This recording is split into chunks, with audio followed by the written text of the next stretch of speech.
Okay, welcome guys, welcome. We're going to be playing some Warhammer 40,000 BattleSector. This is probably the flagship Warhammer game now from Slytherin, sort of replacing Gladius to a large degree in terms of the, I guess the focus that they've actually got. And at the moment with Skulls Week, and I've still got my Skulls hat on, it's actually 70% off as well. So of course Gladius is free at the moment. The base game for Gladius, the base game for BattleSector is 70% off. There is a fair few DLC that has now come for BattleSector, which has actually fleshed the game out really quite nicely.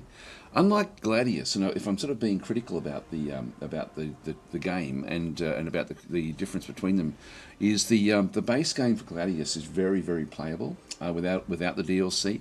I don't find that with BattleSector. I find that BattleSector really, as the new factions come in, they start to really sort of flesh out. So you know, they only started with two factions essentially, and only one of them playable. One of them was the Blood Angels, the Space Marines, and then the other one, their enemy was the Tyranids. And the Tyranids are sort of like the Tyranids are often used as a force that you don't have to really program to use any sort of nuance, and so they seem to be that sort of like one of the easiest ones to sort of bring into games, and I think that's reflected by games like Hulk, like the I think it's called Hulk, Space Hulk, I think is what it is. Anyway, it's sort of the Tyranids seem to sort of get like the AI controlled often is a Tyranid sort of faction, but I've got to say that this game has just gotten better and better over time.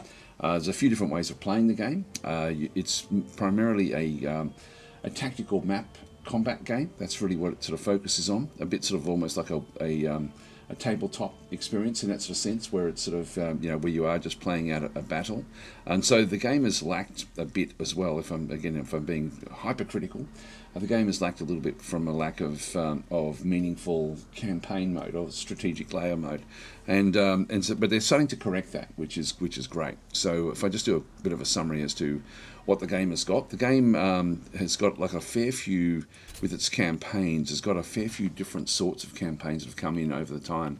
And so the latest DLC is actually mainly around about one of the, like a campaign. I think it's Deeds of the Fallen, I'm pretty sure that's the one, where you play as the Sisters of Battle, the Adepta Sororitas. So I'm assuming you need that DLC as well to then go and play this one. But this is sort of like a progression of battles with a story sort of in behind them. And look, if you know my channel, I don't particularly warm to that sort of content, so that's not really for me.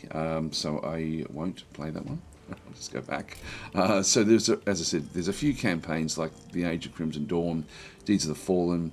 Demonic Incursion is sort of like one where it's almost like you are just waiting for for wave upon wave of Chaos Marines essentially to attack you, and so you are just defending an area on a map. So that's a different way of playing the game again as well. The planetary supremacy is really where the game is focused on trying to build up a strategic layer, and they're getting closer now. It's still not there, but it's certainly much closer than what it was when it first launched. And so this one here, for example, if I just go and load it in, you get to choose which factions you want. The planet itself, you can actually now start to structure how things go. If people have actually built custom maps, you can actually then load them in and actually bring them in from the internet. So it's quite nice the way that they've sort of now starting to set this one up, which is very cool.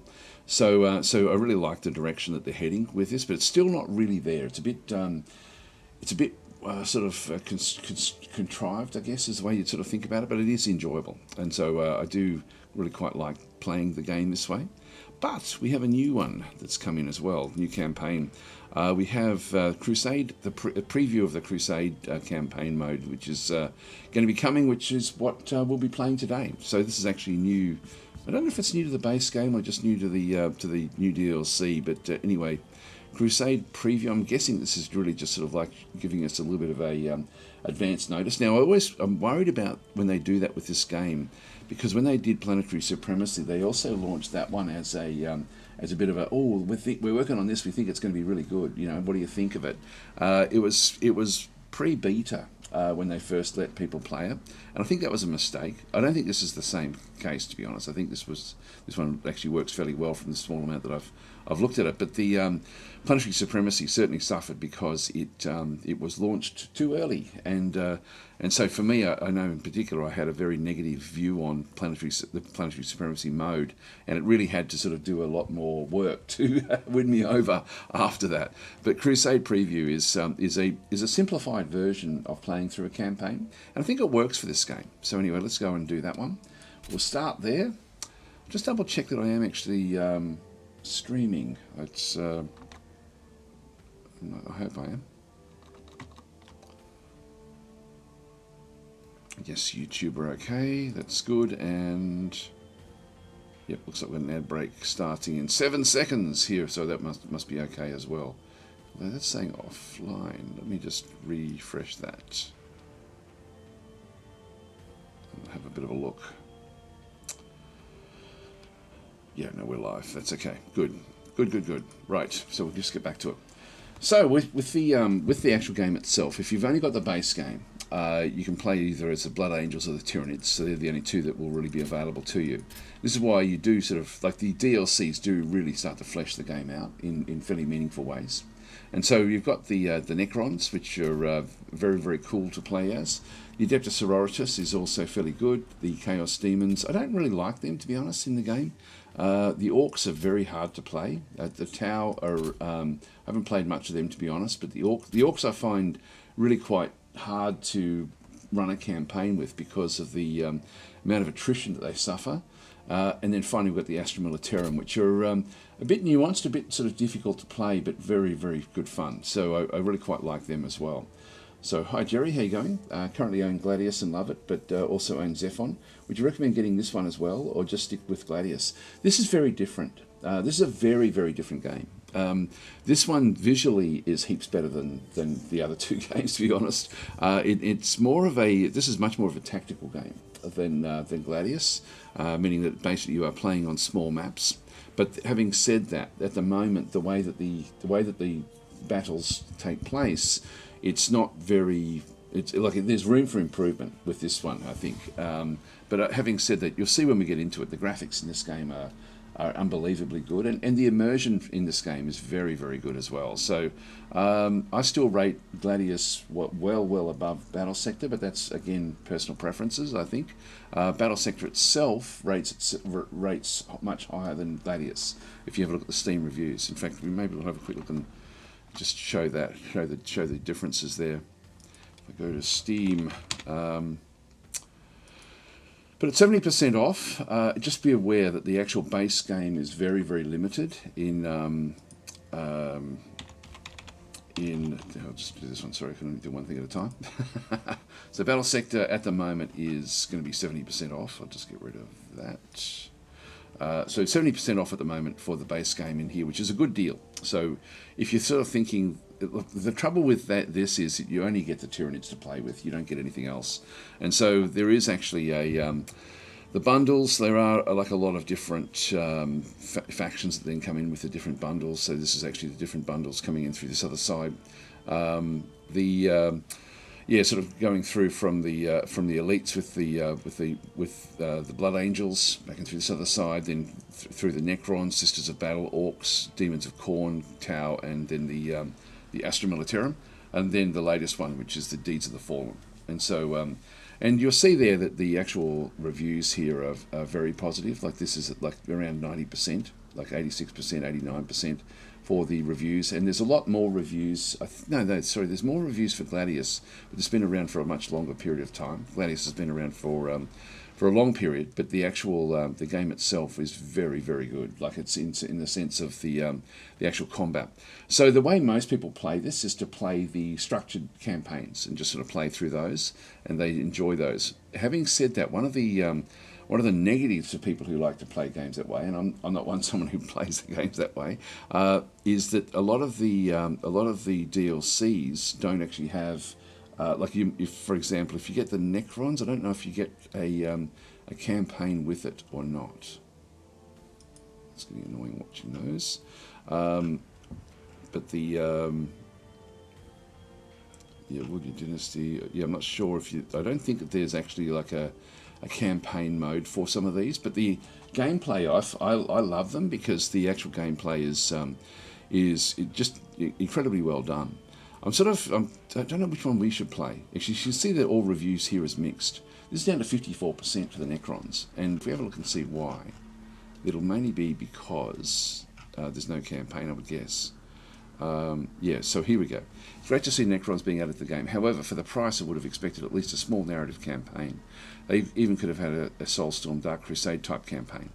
Not with the money. Overall, the game is a mode of a preview. Yeah, blah, blah, blah. The models are good, I think. Not worth it. You can't even play the campaign with them. So this is why this has got negative reviews. And you'll find a few of them have got that because of what they bring in. Now, the one thing I'm not sure about is with the DLC, I have to figure out how to turn that off.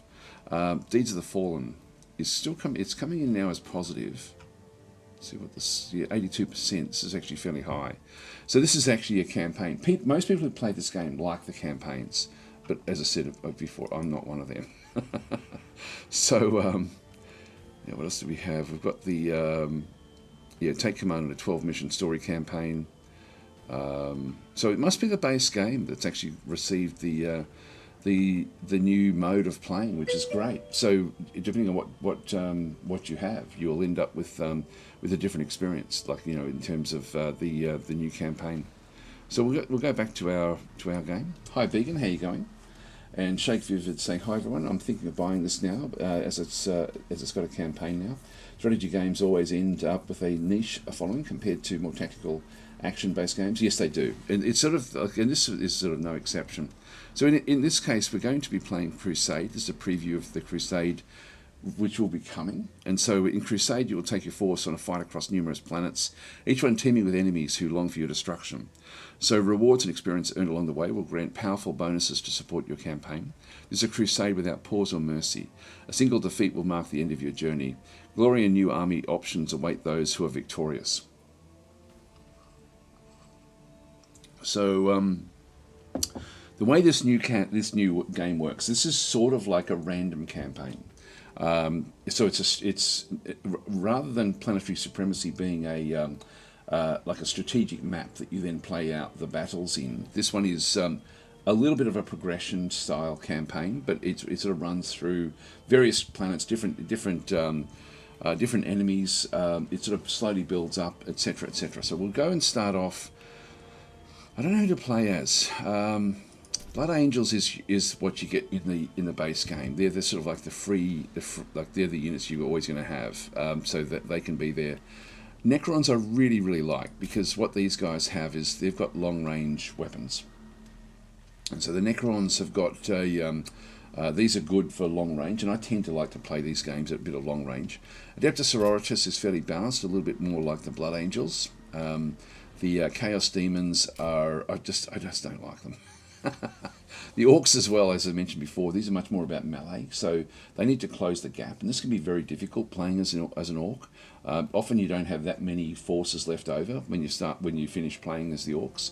There's some units you can ultimately get that will actually then sort of make it sort of difficult, you know, in the sense of like you can actually get ranged units, but your base units always tend to be sort of like more melee style. The Tau I haven't played much with, to be honest, so they look pretty good in the game. And then the Astra Militarum is a combination as well, where you've got some very, very long range artillery type units, which aren't all that viable, but then you have also some long range guns as well, and you've got the battle tanks, like the Leman Russ battle tanks and so on and so forth. So I quite like that, playing as them as well. But I'm tempted to sort of play as either the Necrons or the Blood Angels, just so you can sort of see which one they're going to be, or even Adeptus Sororitas. I'm going to have to relearn a lot of these, what we have to do through here, so we'll have to do a bit of a deep dive. I'm thinking I'm going to go Blood Angels, unless anyone in the chat sort of would really prefer to see something different. Christopher is saying in Twitch that for a player who prefers single player, I recommend Gladius. Yeah, Gladius is still my favourite of the two games, and you know, I really do enjoy Gladius, but BattleSector is just getting better and better. I enjoy playing BattleSector, whereas there was a time when I really could just, I couldn't care less whether I played it or not, whereas now I really do like it. Begin saying lore-wise, anything Necro always piques my interest. Okay, let's go and play that. Again, the graphics, the voice acting in this, everything about the immersion with BattleSector is very, very high. Like, it's as good as you're going to get, in my opinion, anyway. So with the Necrons, what you've then got is you've got the army is always just going to have, like, you've got 1,000 points. Now I'm assuming that there'll be a point where you'll be able to add in your own 1,000-point army. So this is a bit like, like a lot of games where there's actually different point structures for the actual army that you have. Now we do get a chance to change this one. So it's the Deathless Shard. We'll come back and talk about this one in a minute, like as to what each of these actually are, what their benefit is, and how they sort of then operate. The War Zone, you've got a couple of planets essentially. You've got Baal or Chalmath as your sort of War Zone starting planets. I'll just start on Baal. I'm not sure what the difference is between these. Fight against allies. If we were playing as the Blood Angels, if we have this one turned off, we won't go up against the Adeptus Sororitas as an example. So the ones, or Astra Militarum. So the three that are sort of like Empire factions won't fight each other. So you can either have that on or off. So you've got those. Difficulty, I'll just keep it on the Astartes. At this stage, we don't actually have anything higher. So I'll just keep it on the Astartes level. So this is sort of like medium level. With this preview, we don't get to see the others, but we'll just go and launch what we have here. And again, this is a very, very beautiful game. Like and I've got to say the actual mechanics, the combat mechanics are very, very well done as well. So we've got a planet. This is the Warzone Baal, planet 1 of 3, and so we've got this is the map essentially, just a progression that sort of runs through. So this is the Blackstone Swamp. The objective here is to conquer it, and we've got the Chaos Demons of Khorne, which are 700. If I go back out again and just press escape and go back out to the main menu, confirm, and then just go back in again, we should have like a different randomization. I'll just double check that. Didn't actually check that one. So new campaign, Crusade, Necrons, start.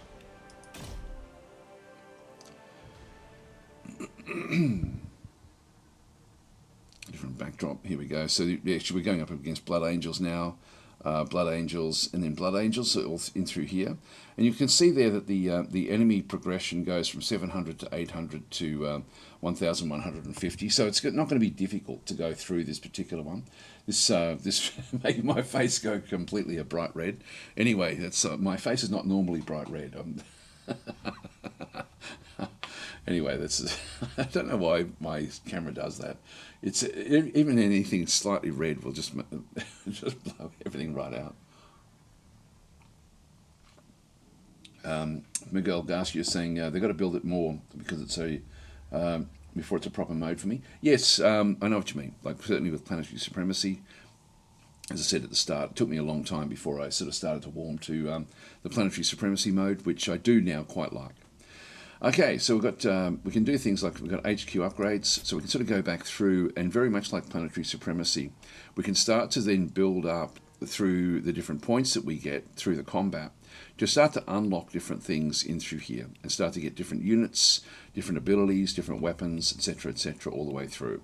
So so we'll just go back and you can see there these are level 1, 2, 3, 4, and 5, and so so winning the combat will be important for us to then start to go and pick these up. Very much like Planetary Supremacy.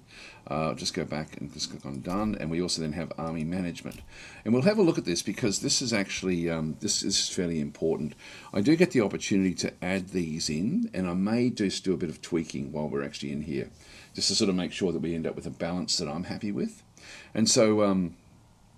Actually, there's a servo what are they called? A servo skull back and through here. It's funny. I got like the hat that I got. This skulls hat came with a pack from Games Workshop, and I got it like last week, but essentially just at the towards the end of last week, so just in time for skulls. But they do actually have like a little plushy toy of one of those in it. It was quite a cool little pack actually.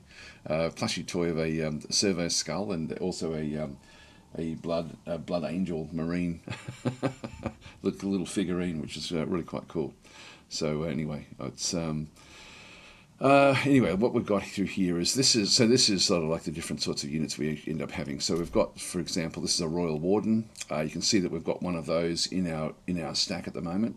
If I go across, I can then go and change some of their abilities, but these are the abilities that come with these. Have got a Relic Gauze Blaster back and through here, and they have the Adaptive Strategy. That's going to be sort of like one of our leaders. The next one across, we don't actually have one of these, but we have the Leash Guard. So the Leash Guard has not been added to our mix. These are 125 points, and so again, they don't have any sort of, they've got some abilities like Guardian Protocols, Reanimation Protocols, and Hyperphase Sword and Dispersion Shield. I would like to bring some of these in, but then we have to sort of think, okay, well, what do we get rid of to bring that one actually into the mix? And some of these will have limits as to how many of these we can actually bring in at a time. We have one of these. These are death marks, so these are sort of like our long range weapon. So this has got the range there of 1 to 8 with an optimal range of 6. So with the synaptic disintegrator, and so these are.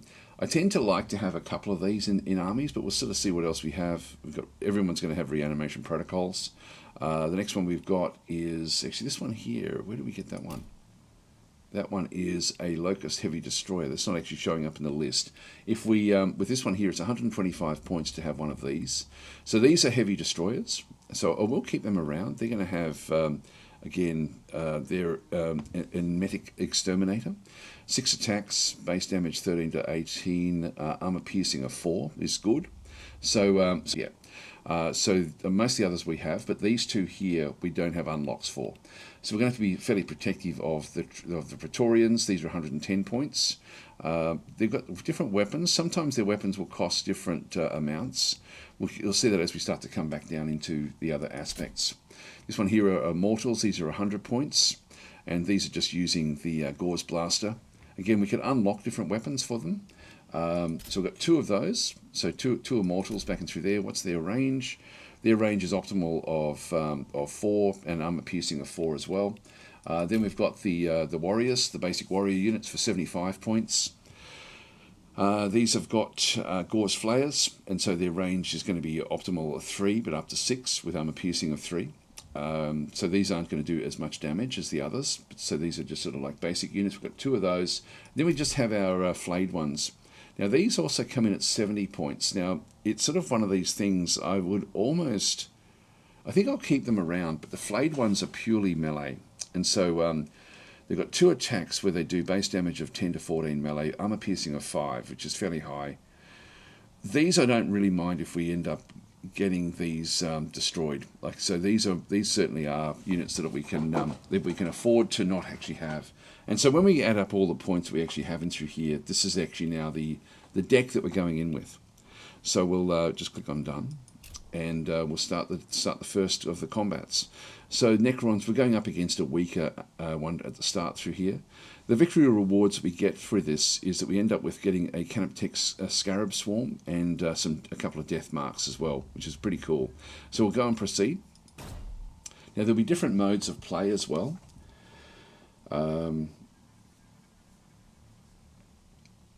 So begin saying Astra Militarum just steamrolled my base in RimWorld, thanks to my mods adding them in.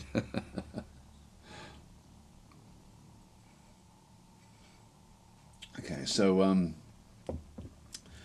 now going back to YouTube. So yeah, Brian Libel saying, why are all the games called 40,000? What does the 40,000 stand for? It's actually the year.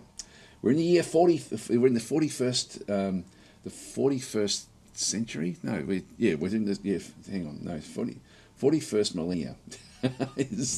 We're in the year 40,000. Like so way in the future. So Forbin is saying, is this live? Yes, it is. I was going to say no, it's not, but then I'd just be lying. But no, it is. It is live. I'm playing this game now. I love it. Yeah, it's a great game. Is this update automatic, or do I have to buy it? I'm pretty sure that this, what we're playing now, is I think it is just part of the base game. I believe. I'm not sure if you have to log into anything else. Like, I mean, I get all my logins and stuff from Slytherin, so I'm not sure if it's a limited thing or not. You always just test it and see if it's actually in your campaigns. It's called Crusade Preview. All right, so we actually start off, now this one through here, we've got the, we start off with a, we actually have 20 points remaining. Not that I could have done anything, I don't think. Well, what I could have done is I could have brought in a more powerful group, but I won't worry about that one. Okay, so let's have a look and see what we've got. This is interesting because we've actually got the enemy right up close to us, and that's unusual in this game. So let's see what's actually happening through here. If we just go back out and sort of, let's just zoom out a little bit and have a bit of a look around the actual battle map itself. This is what we can see. And there's nothing much else back at the back there that we have to concern ourselves with, I don't think. I think it's just combat. This is purely kill off the enemy type combat. So and because we start off like this, we're going to be able to start with a lot of advantages. Let's have a look and see what we're up against. So this is the these are the Blood Angels that we've actually got. So these are just going to be sort of like tactical Marines. They've got a fair few of them. They do actually have a somebody else at the back there with a chainsword. Looks like some sort of commander. You can see how beautiful the game is. This is just such a great looking game. Have they got something different? Don't know if there's. I think it's just their normal bolt guns. Pretty sure they're just bolt guns in through there. So they're going to have a similar sort of range to what we've got. So there's 3 groups of those. Then we actually have another commander back in here. This is a yeah, with his chainsword. So yeah, we've got a commander there, which is a different sort of, again, a bolt gun type pistol. This one here is also similar, but does have a jump pack. So yeah, it's yeah, the models in this game are awesome. Here's our Necrons. So our Necrons are back over this other side. So we want to get as much firepower in here as we possibly can. So when we have a look at the actual warriors, for example, the warriors are going to. I'm glad I had a quick look at what we had, because the warriors are going to be able to fire 1, 2, 3, 4. That will be okay for them. The Immortals with their Gauze Blaster as well. I'm going to sort of take out as many of these as I possibly can. The Triarch Praetorians. These would be reasonably good, I think, against these guys, but. Because I think that they're much more of a melee type faction. So let's just go and drag them back out of that particular mode, and we'll just try to get more of the combat. We've got the death marks back in through this other side. The flayed ones are going to trigger stuff, but I'm thinking I either send the flayed ones up against this one, along with the Triarchs, or we move them up against these. And if there's a group there, I'm expecting that there's going to be a lot more. So I think I'm going to just focus on this one over through here. The heavy destroyers, much more. This is going to be much more about armor. So I'll just move that one into that central position. We then have the Royal Warden with the Gauze Blaster there as well. And we've still got a couple more units back over here. So more warriors. I'll just move them over, and the Immortals again. Let's move the Immortals out to there. Warriors as well. Like it looks, I'm just going to stack this side of the battle before we get started. Death marks. I can shoot and move. I just can't remember what the range was on some of these units.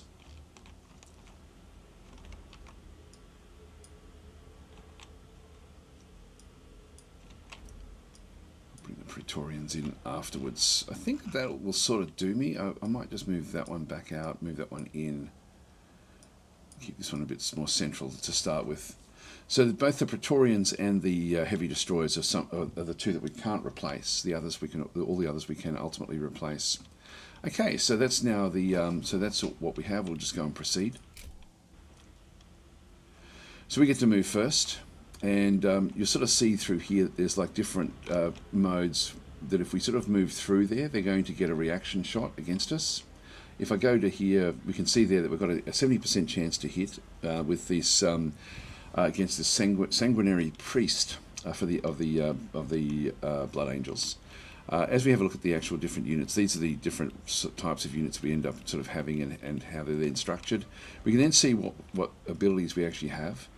So if we go to the flayed ones, and if I just sort of move that one through, it's going to take. Maybe I'll just explain a little bit how the game actually does work.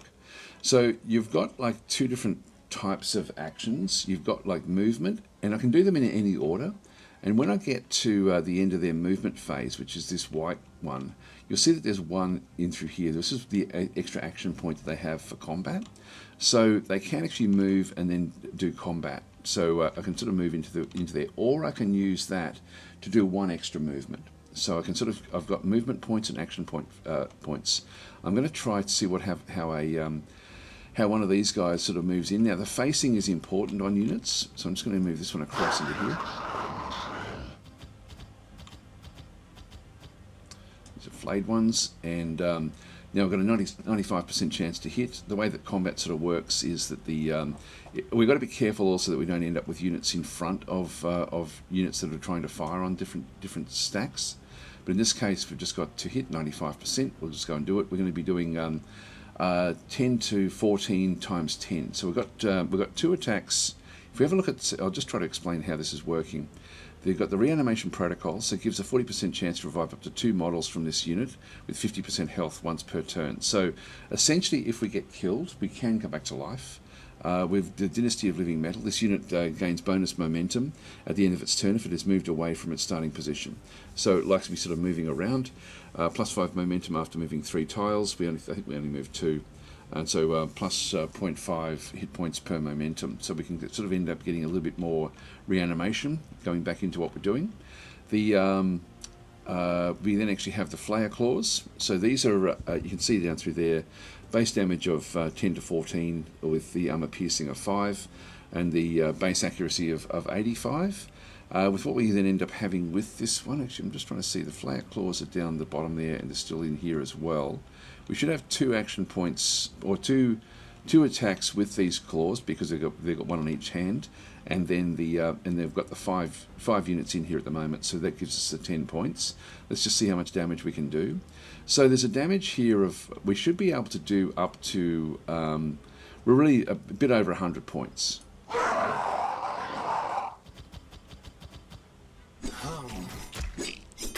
There we go, 120 points. So that worked out well. That means that we can now use this one as well to come back in and start to sort of do more damage. Now I think I'll actually move it over this way. In fact, this one you'll see, I've still got movement with this unit. So I can still go off and move other things. And this one is not facing, we're not going through its facing, so I can just move away. And I think I'm going to do that. I'll run it back, because what I want to do is I want to see if there's anything coming down the other way. And if I click from the middle and then just change the direction, we're then looking down through here. So if there's anything coming in that direction, and you do have to look all the way around you in this game, I'm just going to keep that one, just checking the other locations. I'm going to move this one down to here. This is -1 movement points. I don't know why the game does this, but it's actually going from there to there.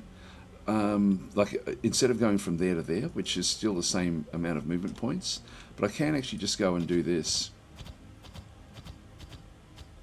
And in this case, I can still actually sort of move it down if I wanted to, or I can just take this one on. This one's only a 75% chance to hit, so I will go through where I get the rear shot. I think it's looking this way actually. Yeah, so a 95% chance now because it's looking the other way. So this is a better shot for me to then go and take. And he's down. Reverse up, guys, reverse up. And from that one, we end up getting 21 points. So he was worth 20 points of the 80 that was required. So that's a good start for us. And now we've got all of our ranged units, which can now start to take on these intercessors. So we've got intercessors, 3 lots of them, plus a lieutenant at the back there. Lieutenant does have the ability to jump. We can now start to see what they've actually got. So the lieutenant has got a movement point of 4. It's got an evasion of 25 and an armor of 5. We can see there, this one, because we've got this one selected, we're sort of seeing what would actually end up likely to happen if we attacked him. I'll just go through how some of these things actually do work. He's using a master crafted bolt pistol. So 6 attacks, base damage of 6 to 8, only 3 armor piercing, range 1 to 3, so optimal of 1. So he wants to get in close with what he actually does get to do. He's also got a chain sword, which has got 2 attacks, base damage 33 to 45, splash damage is also going to kill other units around it. So he likes to go up against stacks of units and do damage with his chain sword. So we have to be careful of that as well. At range, if he's got 4 moves, so 1, 2, 3, 4, he can actually reach these. So we're going to be wanting to fire and then move away, just so we don't get where he is. We should find that he's got a jump pack as well. Red Thirst. It's not showing it actually in the list there. Let's just go back to these guys. So these guys in through here, our warriors with the Gauze Flayer, have got the so the Gauze Flayer has, and you'll see it the colours. So at this stage the range of 1 to 6, optimal is 3, which is that sort of, it shows it on that line through there. If I just hover over that one, so and then it diminishes from that point. You'll notice that areas behind other areas don't really get targeted. Like for example, in through here, if I just choose the Gauze Flayer, this standing in behind that there really seriously diminishes the attack that this one can actually then go and do. And so so that one, like if there was anything in there, that would actually have a bit of an advantage. Now we lose a little bit of the accuracy. So we've got a base accuracy of 80, range of 1 to 6. If we go and have a look at these guys, we've got a 65% chance to hit either of those. We've got a 35% chance to hit the lieutenant, and also a 55% chance to hit the intercessors at the back through there. Let's have a look and see what these guys have got. So if these are intercessors, they've got the bolt rifle. It's range 1 to 8, optimal 3, and so the base accuracy of 85, and 8 attacks with that particular one through there. So they've got like 8 attacks with the actual weapon, which means that they've got like 5 units, so that's 8 times 5 essentially, with the amount of attacks that they'll end up. So they'll have 40 attacks doing minimal damage to us, where they've got like a percentage chance of actually then to getting what we have. Now we actually have, you can see down through here, this is the full, with this one selected and now this one that we've clicked on, we then get the full information about what's going to happen, or what's likely to happen with our Gauze Flayer. And so we've got the hit chance 65, damage will be 5 to 7 times 20 with what we end up doing through here, but we only get 65% of these will actually make a hit. Critical hit chance 0%, graze chance 6%, armor fit differential is 6, not sure what their armor actually is, it is 5, back in through here, and momentum 3 per model killed. So I'm just going to go and fire it. This one I don't really want to be, I could move in a little bit just to get the better shot. I might just go and do that. And they don't have anything at the moment where they're where they are getting better. Better Overwatch. Sorry, they don't have any Overwatch at this point in time. So let's just go with, that's gone from 65 to 75. This then makes our attack much more strong.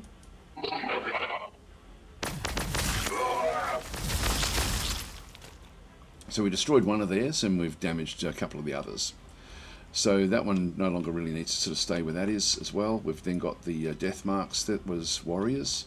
The death marks have got like a, you can see there that they are better at longer range. So I've sort of positioned these in the wrong spot. So the synaptic disintegrator likes to be firing at a much longer range than what we're looking at through here.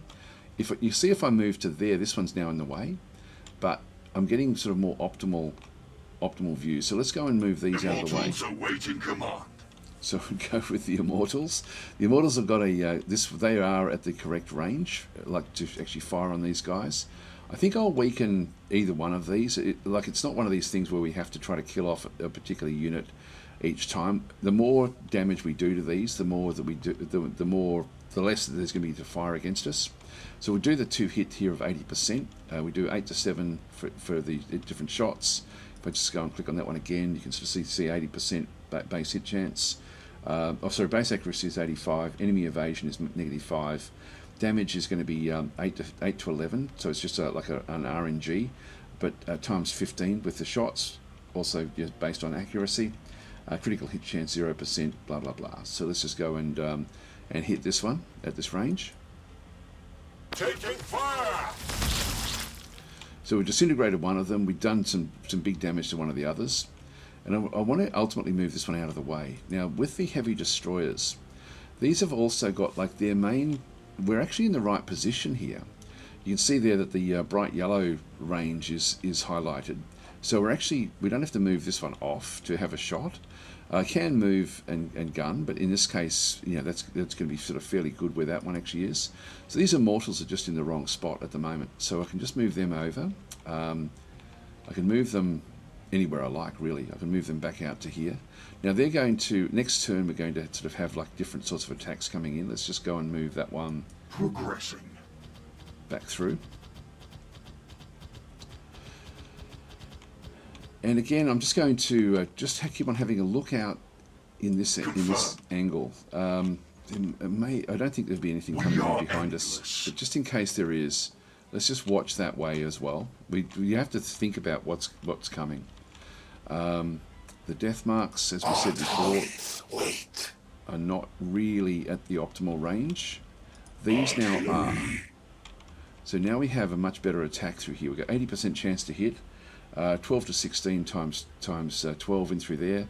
The armor, again, the armor that these guys have got is 5. Our armor penetration is, it's not showing us in through there, but the armor penetration we've got through here is 4,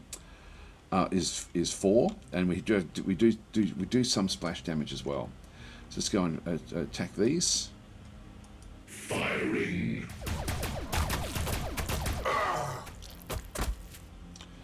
That's been severely diminished.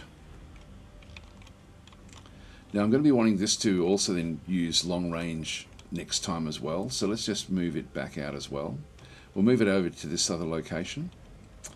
Yeah, I think that'll be okay. Setting position. What we don't want to be doing is Acknowledged. yeah, I don't need to be anything in behind us over through here. I'll just leave it back this way. The next one that we've got is the Immortals. Now the Immortals have got like a range where we need to move in 1 to get a good shot. They're not firing past this one. We can actually sort of move this one in through here. So now I'm going to be able to finish off the other one anyway, so let's just go after this one here. Firing on target. Let's do one more death. And again, they're likely to move up, so let's just move these back. Actually, where can we move this one? That's as far back as we can go. If we face the wrong way, like if we face away and they attack us, they get better accuracy. So I do need to make sure that we are facing the right way, but I want to also see if there's anything coming in from the angles. That one has used up its action point. We've got no more action points. Back down the bottom there. So again, just move this one back. Progressing. Now it doesn't matter what damage my units take as long as they're alive at the end of the battle. That's really the one thing that does matter. The death marks, I do get a good accuracy there, but I wouldn't mind actually taking out, like doing damage against these. These are more like snipers. And so they're going to be doing base damage of 18 to 24, armor piercing of 6. So I almost want to keep that one there, but then destroy some of the others. So the warriors need to move into there to get a better shot. And that'll only give me one more move back this way, which I think will still be okay.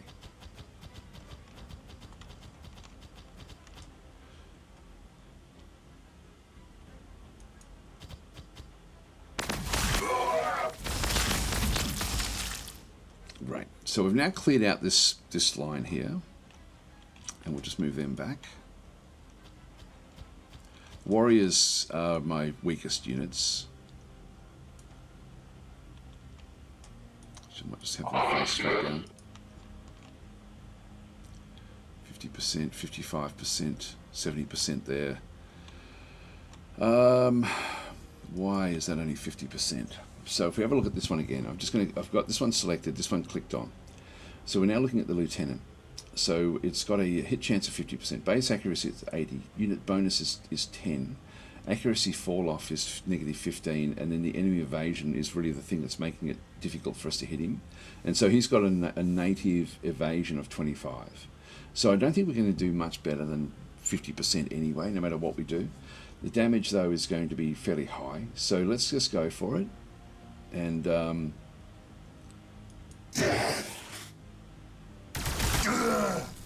so we at least started. And then we're going to be wanting this one also back to then take another shot next turn. I'll move him back to here.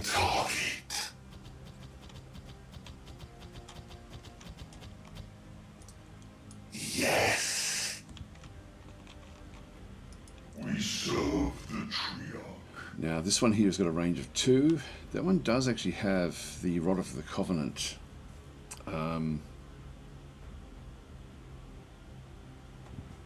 Its range is melee, which means we'd have to rush in to use it, which I don't want to do. It's like these guys. If we have a look at the course, actually it's not showing that one so much. Is out of range? Yeah, out of range. So we'd have to rush forward to make use of this, and I don't want that to be the case. So these have got 6 armor, armor rating here of 6, movement of 4. So we've got the 1 action point. I'm going to bring this one up into here, possibly even into there, just as it possibly will become the target. But it does have like 100. Sorry, that's its abilities. What's its hit points? 75 for each unit. Our judgment will be swift. In this case, I'm just going to keep it down in here, and then put it into Overwatch. And I can tell it where to target it. My most effective Overwatch is there. So I'm just going to keep that as my Overwatch ability for this one. So I'm just setting that one up to stay where that one actually is. I think we've actually gone through all of the different units now, have we? No, we've still got a few of them. We've still got the Royal Warden, Awaits. which is using the Relic Blaster. This one is a range optimal 5. So I do actually have an optimal range there of 5. If I move that one back up to there, I then get a good shot against this guy. We've got a 90% chance of hitting that one from here, actually. We've got a 70% chance of hitting the unit back there. I think I'll take this lieutenant, because the lieutenant is likely to cause some issues to us ultimately. To hit 70%. Yeah, let's just go for it. Eliminating. You will need more than that. So we've got him down to about 50%. Now we don't have any real benefits. This is adaptive strategy. Target unit has their combat efficiency optimized. So we could actually have used this as well.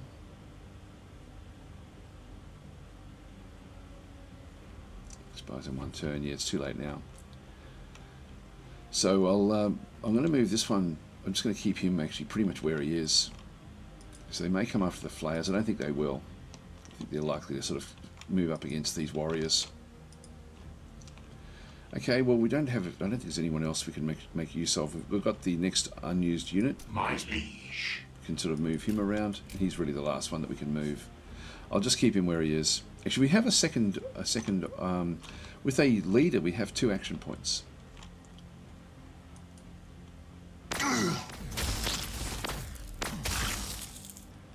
down to, he's very, very weak now. Good.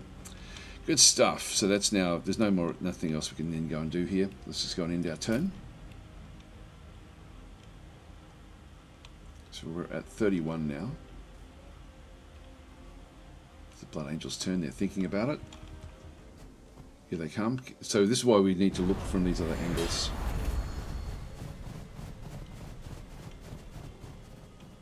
Taking fire! You get the Overwatch, so it's down to just one single unit now. Taking fire! Okay, so they're going after the bigger units.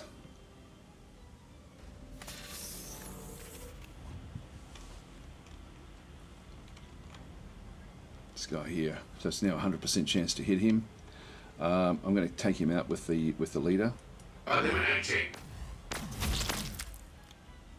We're up to 55. We've almost got this thing killed. So this group of Immortals has taken a bit of damage. You can see they're 52% chance to hit. If I move back to there, I get a better range, a better level. None of these units have been taken out.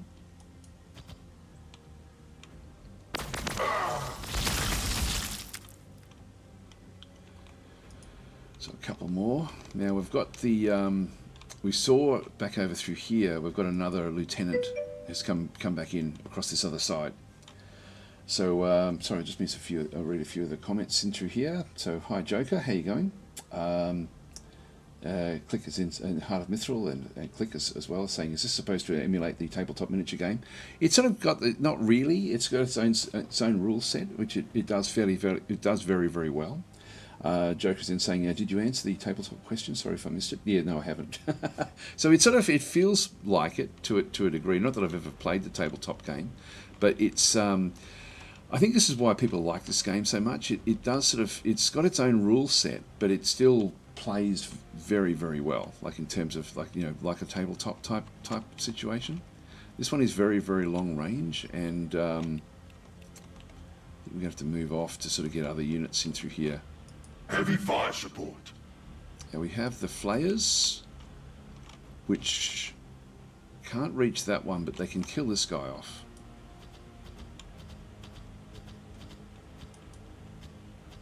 Last of those Blood Angels there. Push them back. They're down.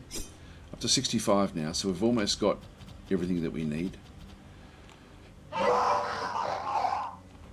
Now this one is coming through. So viewing what's happening is, as I said before, extremely important. And one of the negatives with the game is that this is purely a combat where we're just trying to eliminate the enemy. There's no real nuance into where the enemy actually is in these sorts of maps. So these are fairly simple. As long as you keep cohesion, you're going to do fairly well here. That one there we know has got 1, 2, 3, 4, and can then move into here. I'm going to keep my Flayers back this way. And this one here, I'll put this one doesn't have an Overwatch. Royal Warden.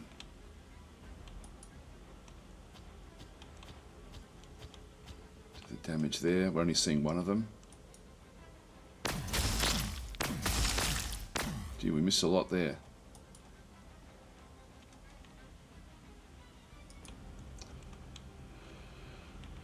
Oh, I've already used up both action points there. I'll just move this one back down in behind the Flayers.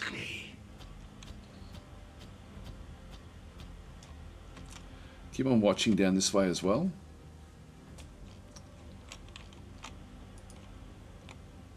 Yep, that one gets good shots there.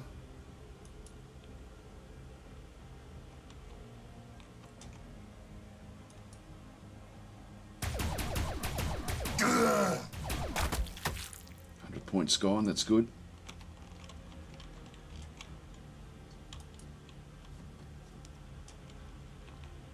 Again, we'll just watch out in that angle. The Immortals, that's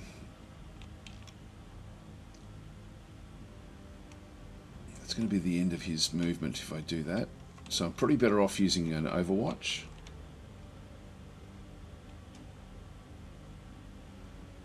Progressing.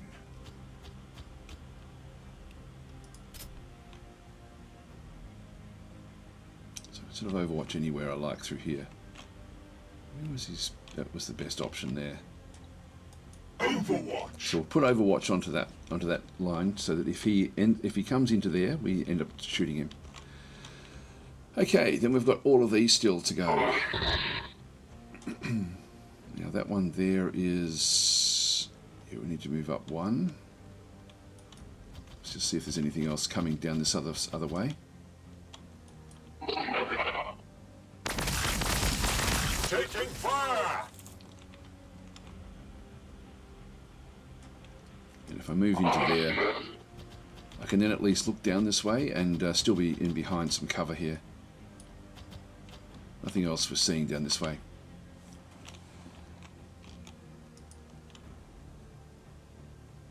Got no action points there.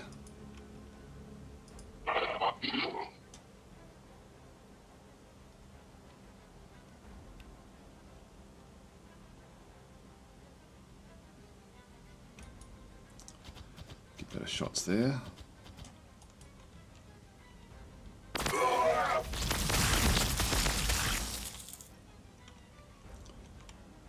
Our duty is tireless.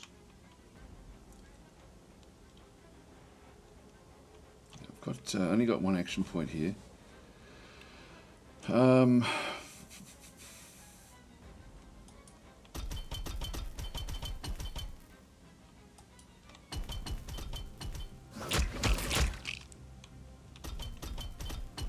we're up to 75. We just need to kill off that last one, and then we're done. Our judgment I will love the sound effects with this. They're really, really cool. progressing. Death marks still have an action point as well.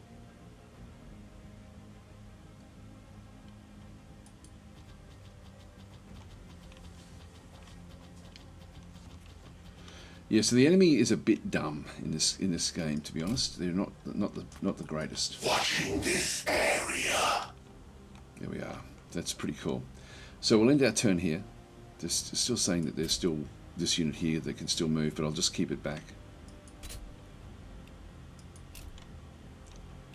Overwatch and confirm.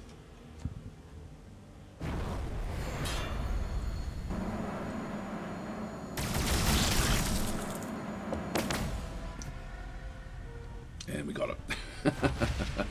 So it was destroyed in as it went through there. Thanks for the gift sub there, Beacon. Very, very much appreciated. Going back to some of the questions from the YouTube channel, we've got where did we get to? There's a few comments in here. I'll just start to read through them. So yeah, Furman saying our Crusade preview. Yeah, cool. Yeah, it looks good actually. So G Jenner is then saying that the 40,000 cosplay at cons are really perfected. Yeah, it's pretty amazing, isn't it?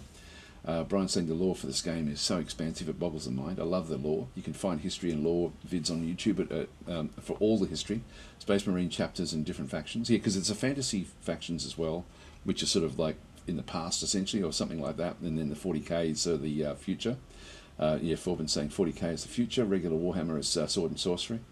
They both have super in-depth histories. Yes, they do. The tabletop game is pretty expensive to get into because the models cost a lot of money, but the video games make it cheaper and fun with sound effects. Yeah, it is. It's very immersive.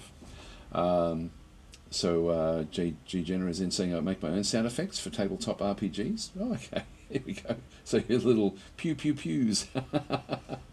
Paulman's saying, from what I understand, this game is huge in England. I can never find anyone to play this game in the States, so I play the video games. Yeah, I think that, well, it's like Games Workshop is English. It's an English game. Yeah, Henry Cavill loves this game. Yeah, he does. So just keep on going back through. Have a question. What does the skulls mean? I know it means a huge sail on steam, but does it come from? What does it come from? I don't know actually. It's just the skulls event. It's been going for a fair few years. It's sort of this time of the year every year. So it's sort of but I don't know what it actually does mean. So I'm not sure why they call it that. I know skulls are an important part of what everything is. Everything Warhammerish has got skulls on them, in one way or another. So yeah, Benjamin's saying skulls are a common motif, mostly for the Imperials, but can be seen everywhere. Look at the interface for BattleSector. There's a skull in pretty much every corner. Yeah, pretty much. You can see it down the bottom there as well. Okay, so Gavin's saying, hey Daz, CNA, can I ask a non-BattleSector related question? Yeah, sure, go for it. It's not a sponsored stream or anything, so yeah, absolutely. Anything is you can ask any question you like. So no, that's fine. Any games? I was thinking of because I forgot to play Dwarf Fortress yesterday, so I was thinking of playing Dwarf Fortress, but I do want to show this game because this game has gotten better and better and better over time. Anyway, we've completely destroyed their army. They did no points of damage back to us. That was an extremely easy battle, by the way.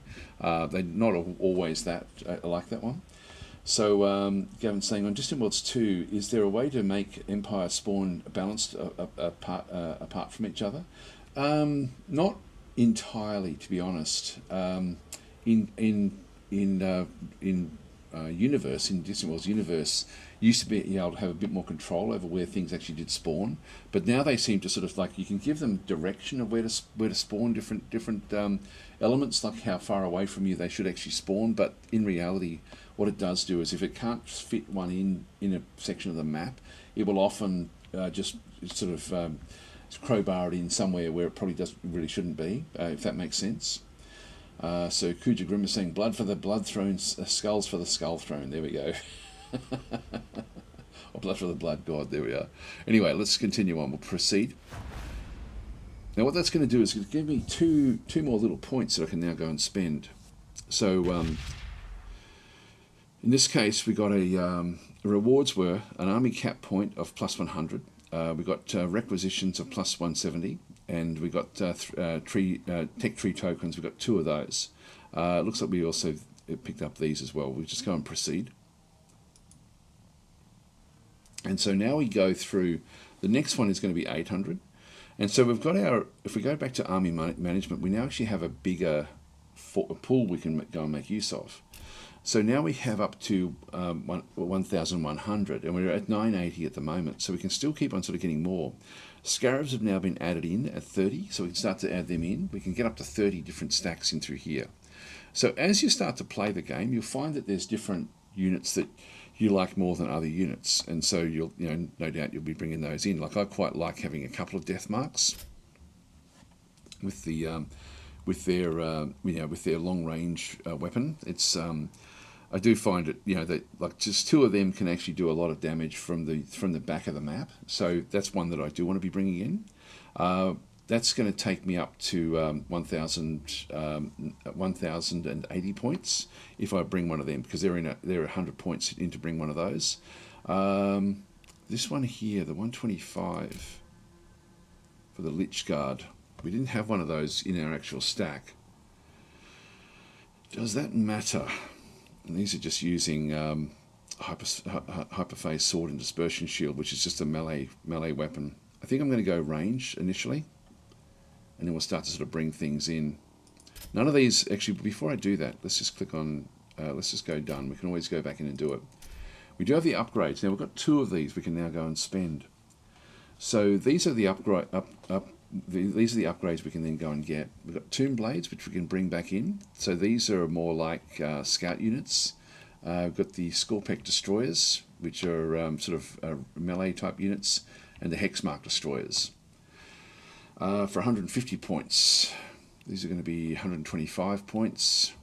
They're 100 points to bring in Tomb Blades. Or we can look at some of the others. Now I can open up a Plasmancer, 250 points for one of these. The Overlord, 275 points to bring one of those in.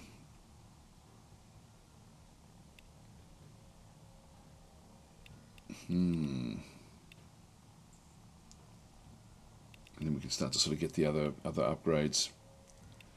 The Triac Praetorian is literally just another one of those units. They're quite strong. 110 points for those. I might open up the Tomb Blades. And then the Tomb Blades, I can then sort of go and get them with the twin Tesla carbine. So this is like a different weapon for the Tomb Blades. Oh, sorry, that's 3 points to get one of those. But the Scorpec Destroyers or the Hexmark Destroyers. Let's go with a Hexmark. So we can start to unlock those. We've now used up all of our different points. So what they will then go and do, we'll just go and confirm that. And just click on Done. If we go back to Army Management, we now will have those in our list. So here's the, so that one there is the Royal Warden. We've now got the Hexmark Destroyer back in through here.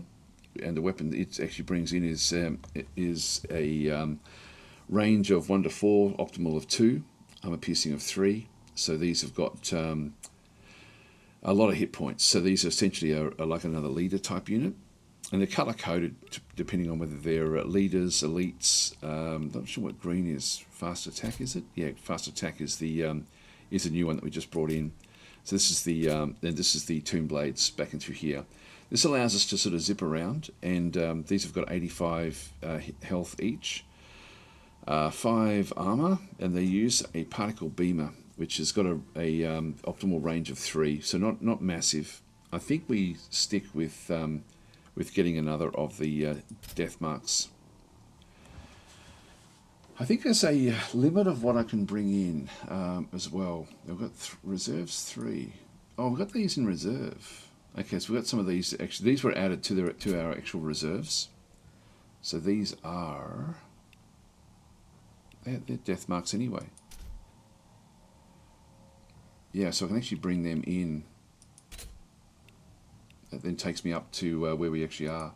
So that's our reserves. I might bring a Tomb Blade in. These here are worth 100 points. The Immortals. They're also, it's worth getting a lot of those as well. I'll keep the balance where the rest of it is. These are only 65 and then 70 for the flayers. Yeah, I can't afford. I've only got 20 points left over. All right, let's leave those where they are. So we can bring them into the reserves, but I'll just keep them where they actually are. Yeah, nothing else much really happening in through there. That's okay. Click on Done, and so we now go to the next one, which is going to, the objective here. That one there we did. This is a conquer. This is a boss battle back in through here. So we get different.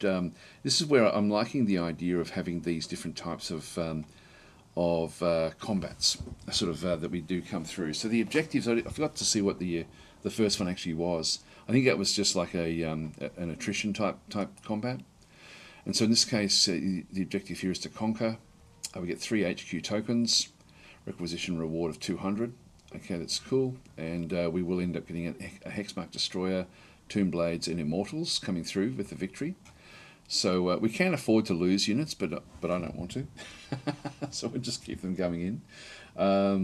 So just having a look at the messages there again. So Gavin is saying, I think he wish that they would fix that. They've been doing really nice beefing up the different species. Yeah, it's it's not broken. This is Distant Worlds 2, I think, that you're referring to. It's just that's just the way it is, and I don't mind that. It means that you end up with a random game, and which I quite like. Kujigrim saying, yeah, we did that one, and Angel of Light saying, hey, all just tuned in. Is this the new campaign worth it? Oh wait, he's playing Necrons. Yeah, this is the the new. I'm not playing the structured campaign. It rates pretty highly. Looking at the actual rate, it rates reasonably well. It rates certainly in the positives for the actual campaign. This is the new random campaign, which is coming into the game. So this is a different way of playing the game. I don't know what the different war zones are, how they sort of react. Anyway, let's go in. We've got another advantage in through here, so just go and proceed. Hi Supreme Plague, how you going? And Mr. Jazz.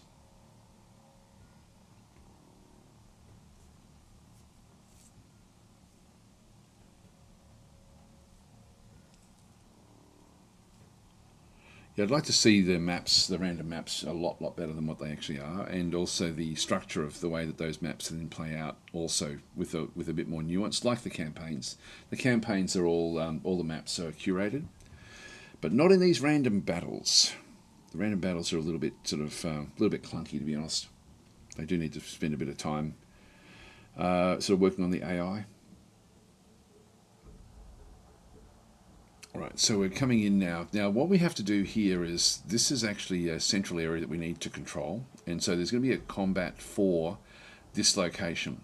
And if we have a bit of a look around the actual map itself, again, the enemy could be coming from anywhere, and there is some good choke points in around the place. Now we also have to just watch to make sure that we don't get flanked, but we do need to rush in and grab this location in here. So we need to get up to 80 points, which means we have to have a fair few different units in here, which means melee type units will need to be rushing in. So I'm going to reset how things actually operate. We'll bring the destroyers back, we'll bring the flayed ones in. Death marks, definitely want to bring them back. We should have 2 death marks. There's the second one. We'll bring them right to the very, very back. Things like the Triac Praetorian can rush forward. The Royal Warden can go in with the others. Flayers, bring the Immortals on that side. We've got more Flayers there, so we'll bring those 4 into the front. Got Warriors, Immortals on the flanks, that's okay. Warriors I'll keep in behind here.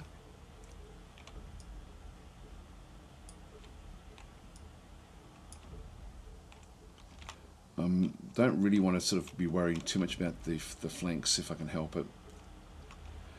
Let's wipe out, let's just focus on one flank at a time and then just see what we can do from there. So I'm sort of happy enough with that loadout, so we'll just go and proceed. Now, do we see anything? It's free to have a look. So have a look around you. There shouldn't be anything behind us. Sometimes there can be. Our targets wait. Nothing coming up. No, we're okay. All right.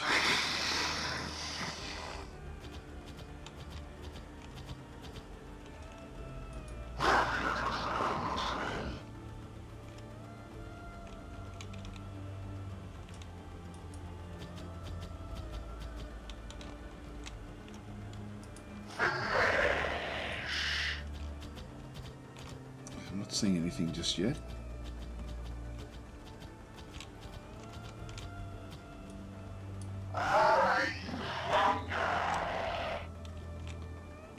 Said it saw it. What did it see? I'm not seeing anything at this stage.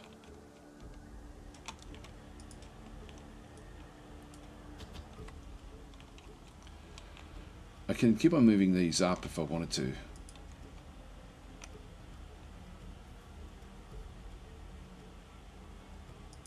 I might do that.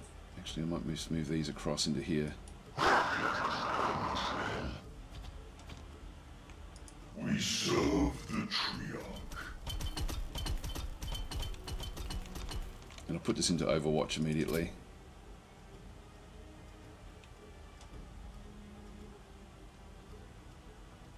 We will hold. Okay. Your army awaits. And next turn we'll start. Actually, I can move this one up. There we go. Now we're getting some bigger units.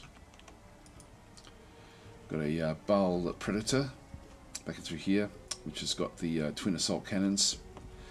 100 attacks, 3 to 4, armor piercing 4, range optimal 2, so it wants to get in fairly close. It's also got the Storm Bolter in through here, optimal 4 range for that one there. Very, very high armor protection. We've also then got a Furioso Dreadnought with the Storm Bolter there, optimal range 2, and then fists in through here melee. So it will be trying to sort of bring itself in. Directly.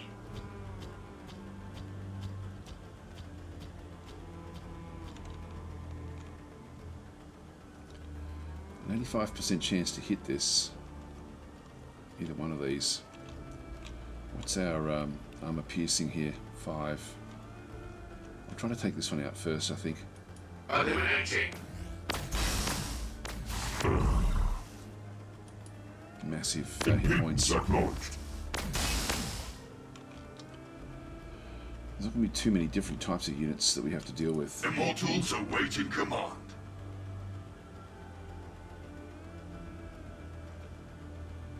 Progressing.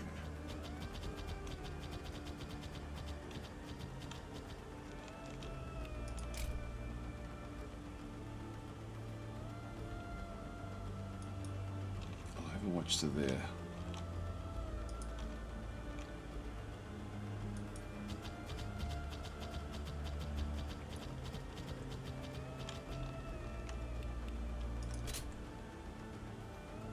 Overwatch. Just set the overwatches up. Artillery. You know, we don't have great attack there.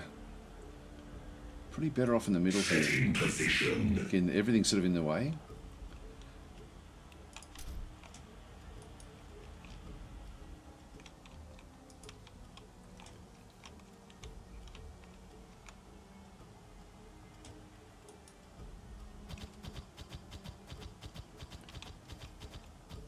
Yeah, just make sure there's nothing out this way. Yes. I don't mind these objective type things because they do make the game more interesting.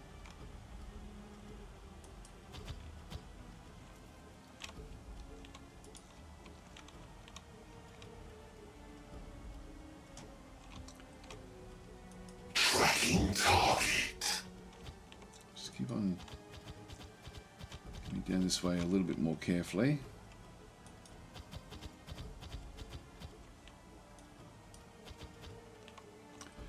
Not seeing anything out that way just yet.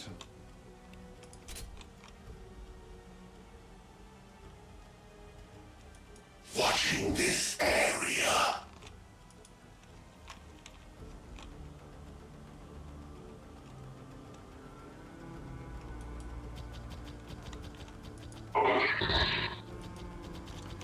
Just bring the warriors into the side.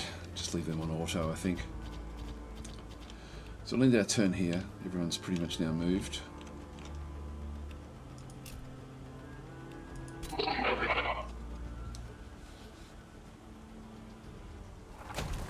Ooh, it's even more speeders and things. Taking fire. Taking fire. One's down.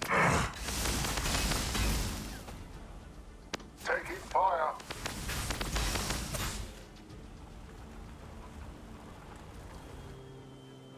Receiving fire.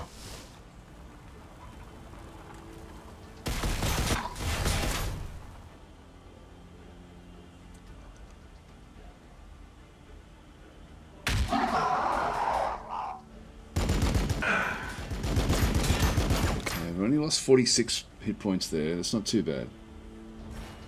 Alright, here we go. So, now we ended up with 5 extra points, of plus 5 unit within control zone, plus 5 more units than the opponent in the control zone. So they ended up with plus 5 units in their control zone, but we ended up with more, so we ended up with being slightly ahead in terms of the score. This is a better way to have these sort of combats going in. You can see there that we get a little bit of our hit points back. Now, what are we going to do? We've got this one here where I can go back in and just do some damage, and then we'll run away. I must resist. It's going to be hard to kill this one. We lost one of them.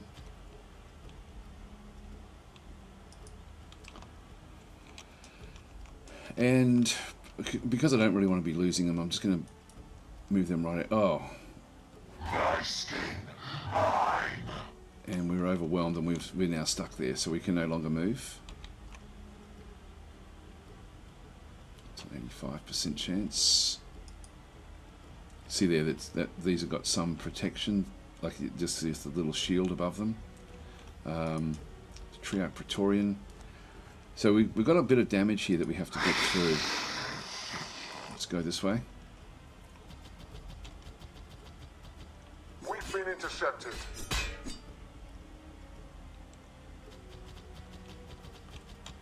So we're going to lose these flayers, which means we'll have to buy some more of them next turn. Submit. Still didn't get the kill.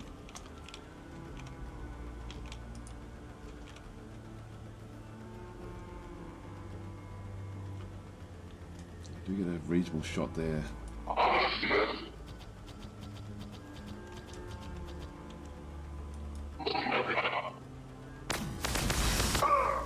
Okay, another one down. That's good. Okay.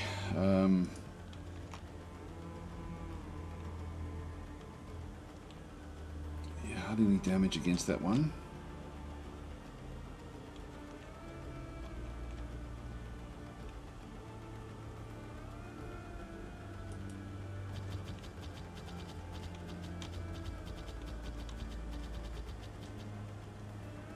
Heavy target acquired. 61. Who is next on the list?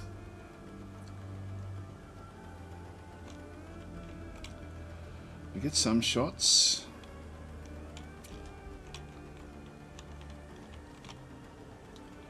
%63% chance there.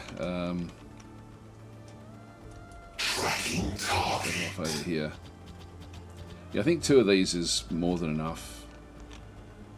% chance.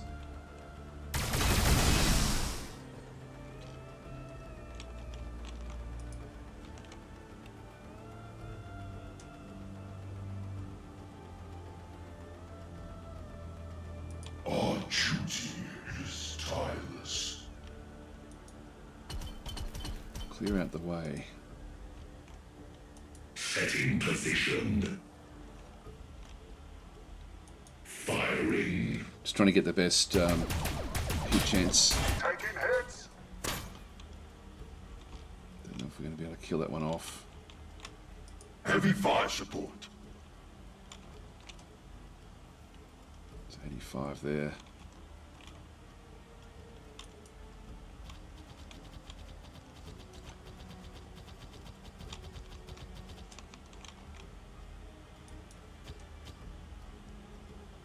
Taking fire. Ooh, just one hit down now.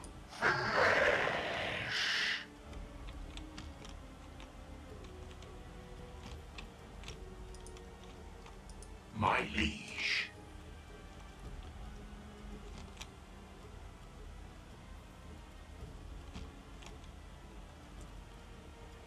Still got one more move coming back in here.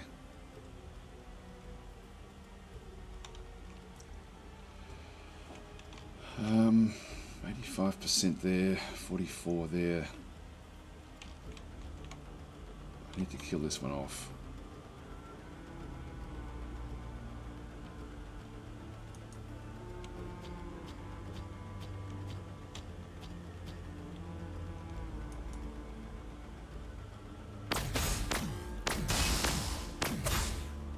Damn it.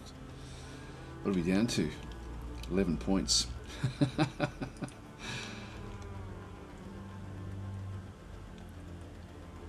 That's got to do it. It's got to do it. I still got the action point there. 52%. I'll take it.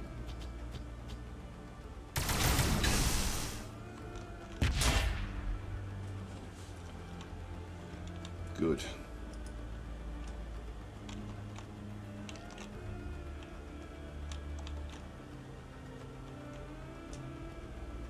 So it just leaves 2 of them now.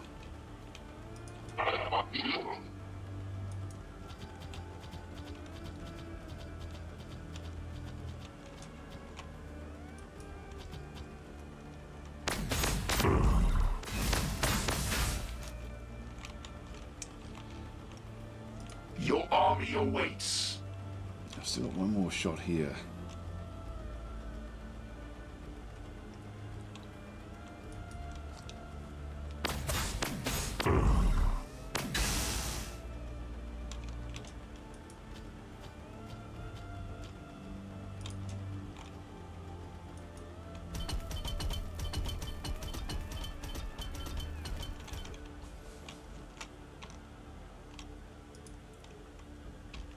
The sound of our guns will herald their death.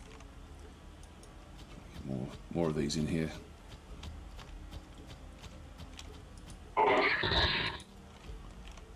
much I can do with those.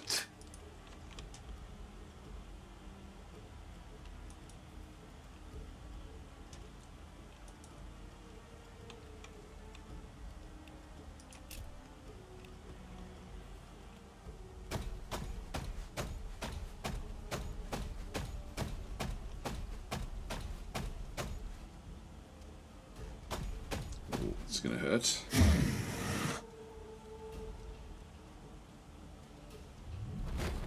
Yeah, one of them came back to life. You were okay.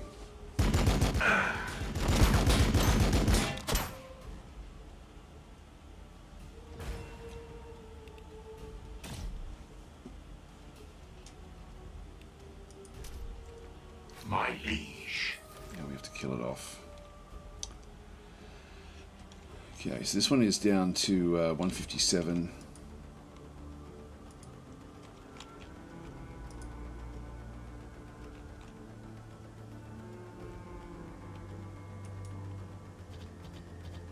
Just do what we can hit with against these.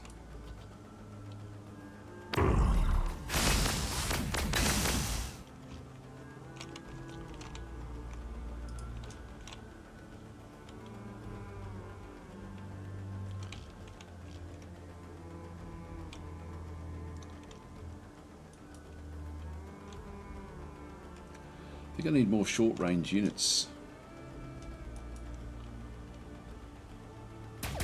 I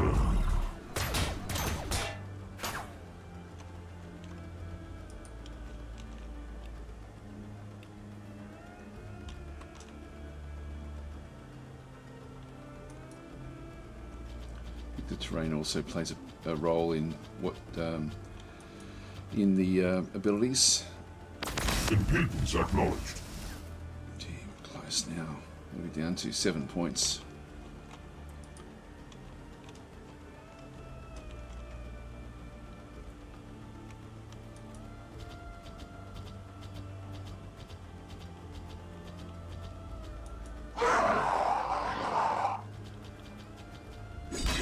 Resistance detected. It's down to 90.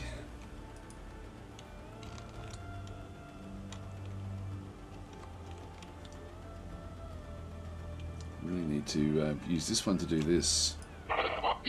Just use the warriors to finish this other one off. Because they don't have very much power.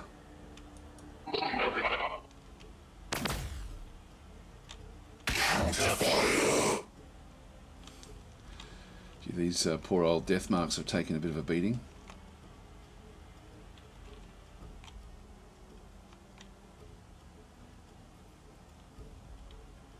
Tracking target.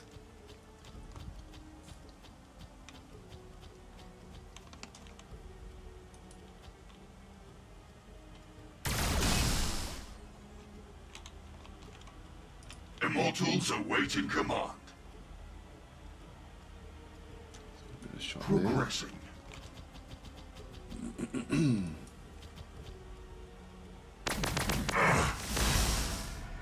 There we go. Got 3 that time, that was good. So proceed. Now, I don't know if we lost any at the end when it blew up. So Brad Breck is saying, hey, come over here from when you stream on the Slithen channel. I mostly lurk. Have been enjoying watching it. Thanks for that. Thank you very much indeed. So anyway, that's good. So we've now taken, we've got the tech tree tokens back into here. Picked up some more units into the group. I don't know if we lost any units there. We may have had one blow up. This is going to be a boss battle. This will be interesting. I don't think I've played one of these, so that will be interesting to see what actually does happen here. HQ upgrades. So we've now got 3 to spend, which means I can grab the twin Tesla carbines for these guys, or the Hexmark Destroyer.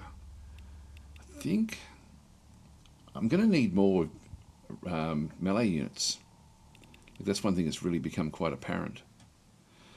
Probably won't go that way.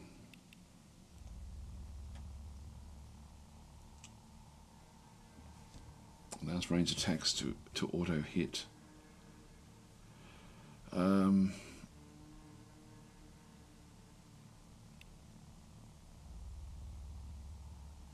Yeah, it's hard to tell.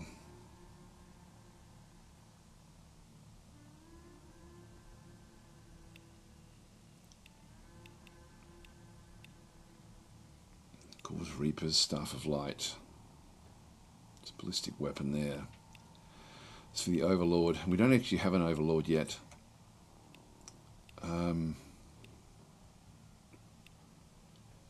Plasmancer as well.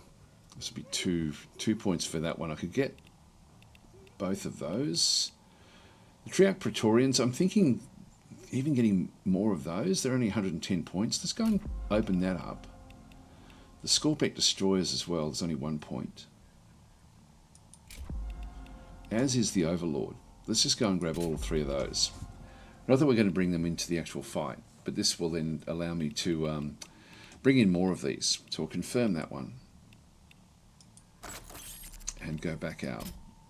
And we'll go to Army Management now.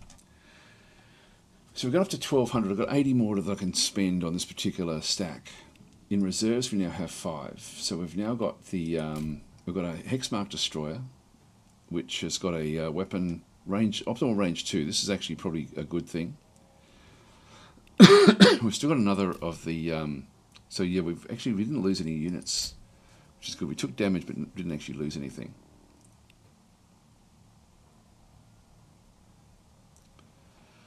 The Tomb Blades are fast. That's not really something that we need.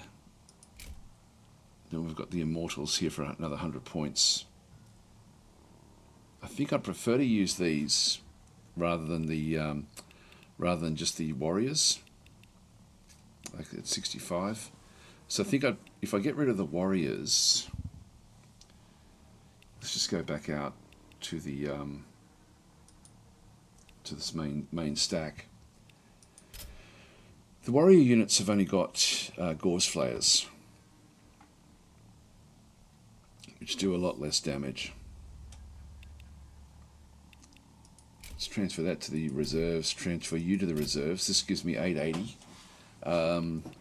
I can now grab one of these Overlords as well.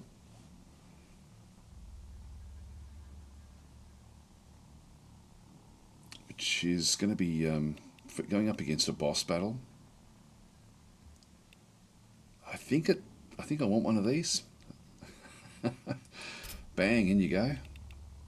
Now we've still got 80 points left over. Now these are 100 points. If I ditched, what is this one here? This one is a Scorpec Destroyer. This one comes in with hyperphase Threshers. Also, yeah, we've got one of those. We're not using that in our stack at this stage. If we maybe put one of these back in the reserve again, the Death Marks, and just going with one of them. Okay, that gives me 180 points to spend. These guys here with this one here is the optimal range is 2.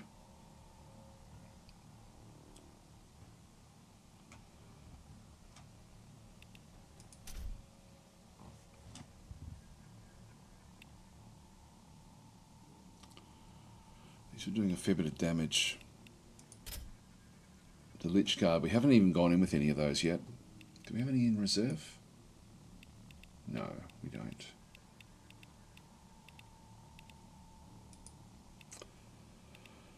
125 for one of those. These are melee as well. I don't want to go in with too much melee. I'm thinking of grabbing just another one of these. Oh, we did lose one of the. We did lose a Flayer. Now I've got 180 points left to spend. So that's if I grab one of those, it still leaves us close.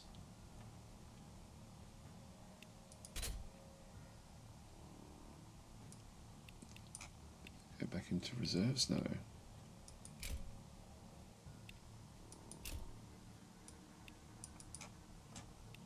Oh, hang on. Add unit to army. I thought we could just press that one through there. Why is that not...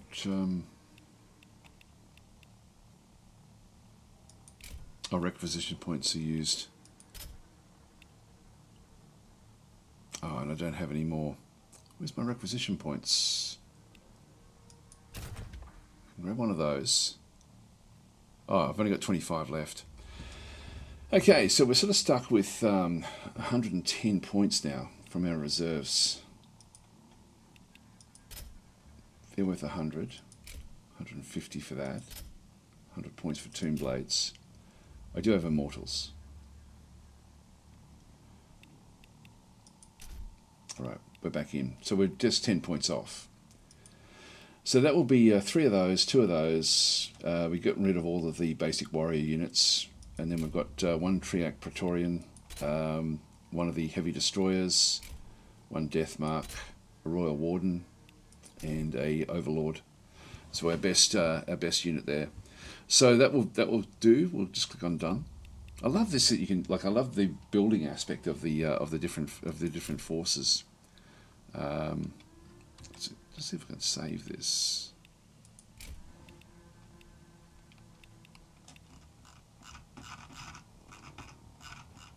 Empty slot there. That'll do.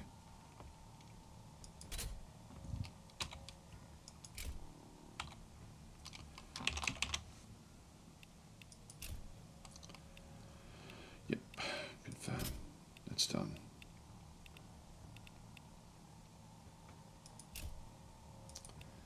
In we go. All right, so with this one through here, we end up with HQ tokens. We end up with requisition rewards of 280. So we do have to be a bit careful of trying to keep our army together. We'll just go and proceed. Now this one here, it's fairly even between the 2 different types. Now I don't know what a boss battle is, so we'll see how this one actually does play out. I like this mode though. I've got to say, it sort of it suits the game.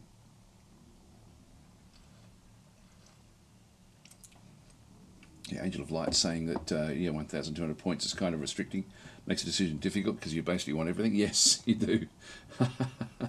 So yeah, they've only just added this new mode in. So so the new mode, and I think that's base game. I don't think that's actually part of the DLC pack.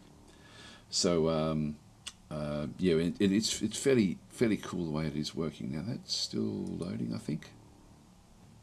Just let it do its thing for a little while. Yeah, so Angel of Light saying, remember they only had 2 actions per campaign. Found it around in this mode. Did they change that? There's no actions. You're just literally going. Every battle is the end of that mode. So it's just a progression. It's like a Slay the Spire type campaign, which I think works out fairly well. So what we end up having through here is with our army, we're not going to know where they actually are. So let's have a bit of a look around. And where do we want to fight? That's the other thing too. Will they come at us? I'm not sure. So this is a boss battle. Now, fighting in here is going to give us some protection. There we don't really have to worry too much. We're going to have to find out where they're coming from. They could come from any direction. So let's go and get our long range guys. Our death marks, we'll move them to the back. Leave them back corner. I'm just thinking this side here is a bit more open for our weaponry. So we've got Immortals, Destroyers, the Royal Warden, the Overlord can sort of stick in around the with some of the melee guys. We'll go the Flayed ones on either side. Triac Praetorians, I might just swap those 2 over, and Immortals back in through here. Now I think I'll keep them as just as a backup, because we don't have any ranged units back over this other side. We may have to flick around, but we'll try to keep everything fairly cohesive. That will do us. Proceed. My pinpoint weakens. Now, I don't know if they keep on spawning in or how this actually operates, the kill the boss type thing. So we're going to have to find them. So first of all, we're going to have to hunt them down and see what we can find. Target, wait. Tracking target.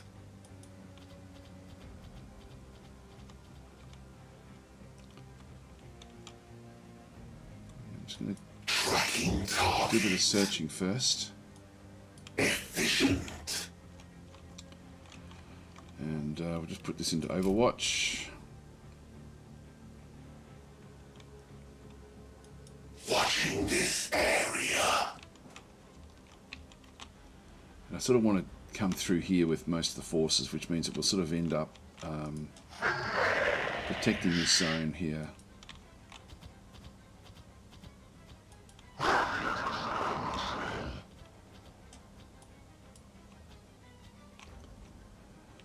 Not seeing anything. I can still move one out this way. Yeah, not seeing anything back there.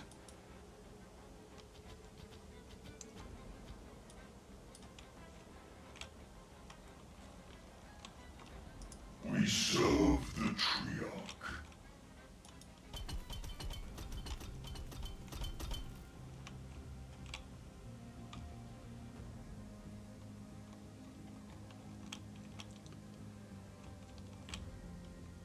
Yeah, I don't know if I want to go further Immortals awaiting command. that way just yet.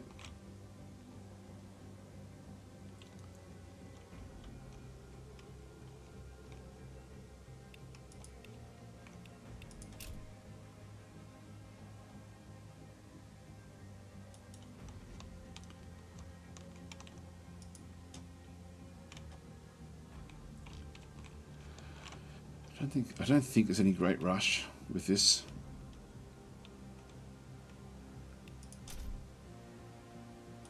We will hold.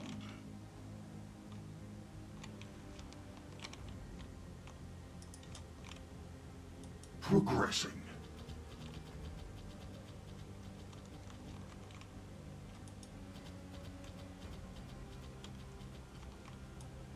Confirmed. Overwatch.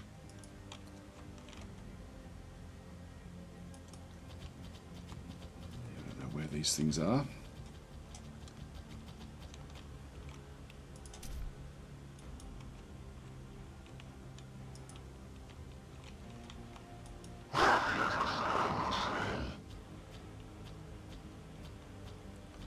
It's a bit further afield than what we've been.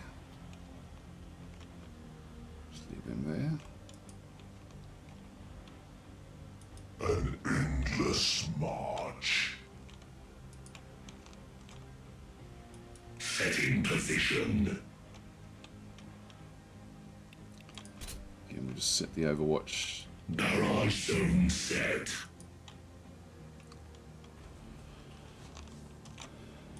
Directly.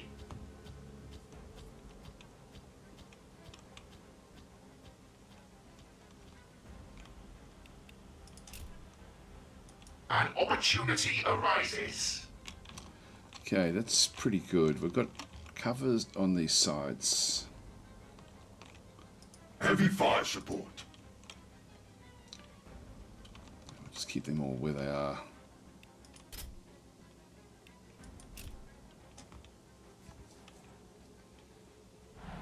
There they come. Receiving fire.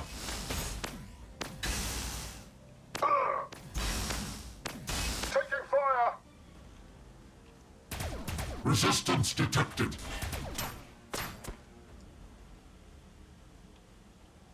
That looks to be the main one we have to go and kill. Taking fire.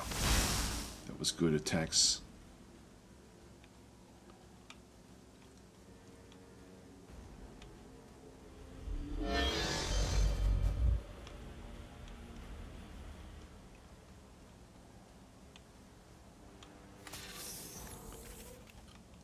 All right, good, good, good, good. So we've got the Librarian Dreadnought back in through here. Wow, look at the hit points there. That's that must be the boss. That must be the boss.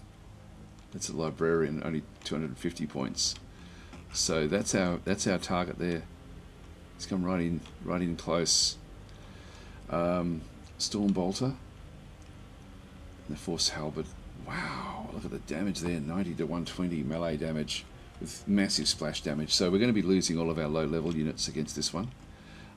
We need to we need to do damage with the ones that are going to do the best damage. So that's going to be better from over this angle.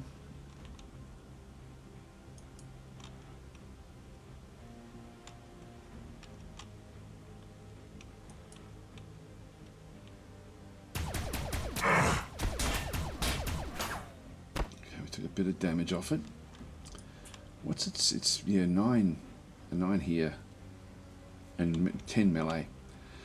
That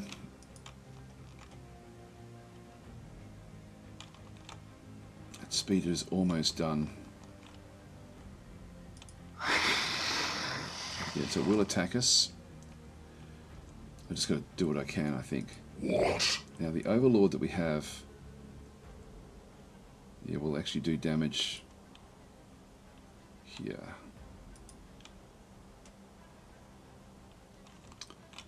God, we're in the worst spot here.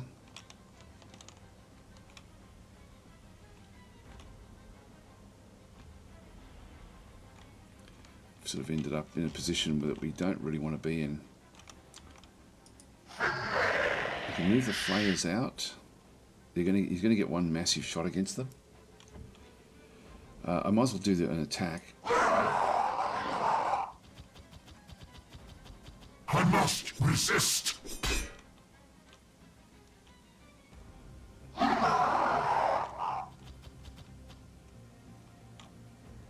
And then we're just going to try to run them out of the way, because we're going to need to go in with our better forces to do the damage here.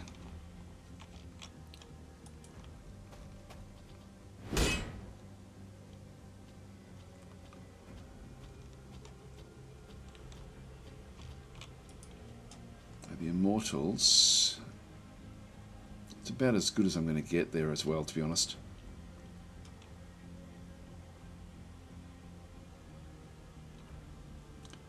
It's not bad there, but I can still Your army awaits. pick it up. Immortals awaiting command. Receiving fire.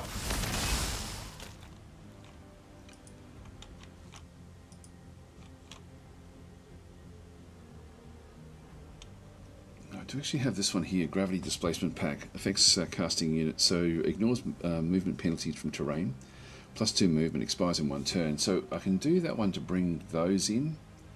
Our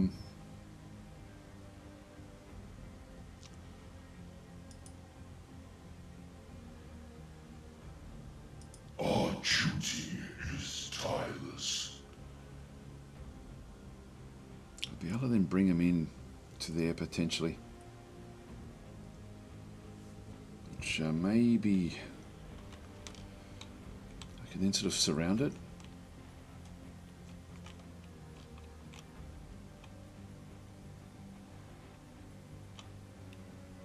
Pass activated. Yeah, there we go. We can just move straight through. Well, I might move into this one here. Probably going to lose. Actually, I could move it to there. Our judgment will be swift. Submit. She's only 37. That's not good. My empire awakens. Resistance detected. That was good.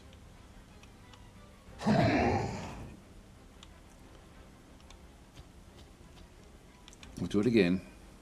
I have waited for this.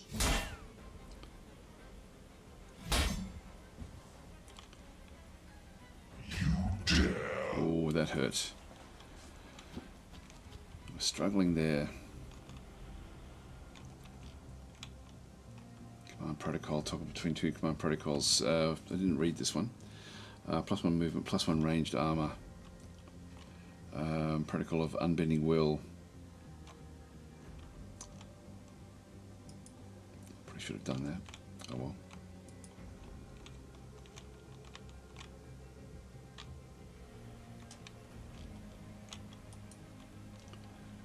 Get these across to sort of come in the side.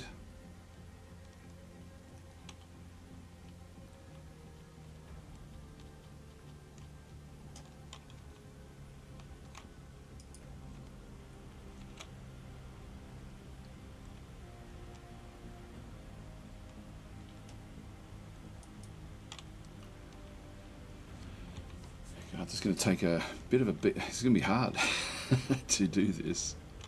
Firing on target. Receiving fire.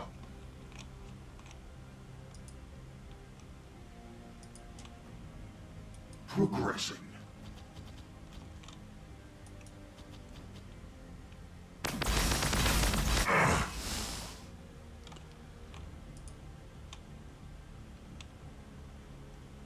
Directly.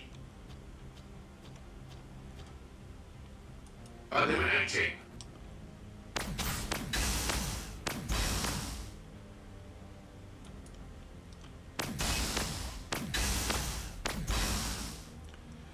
Got it down to nearly half. Who is next on the list?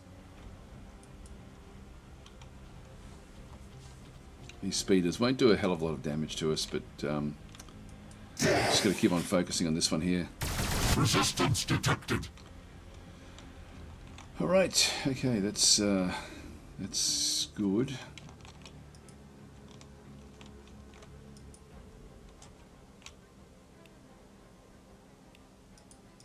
Everyone's moved.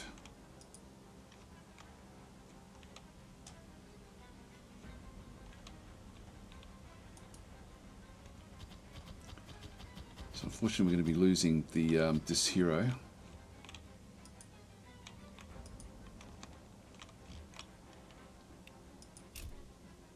And the Praetorians.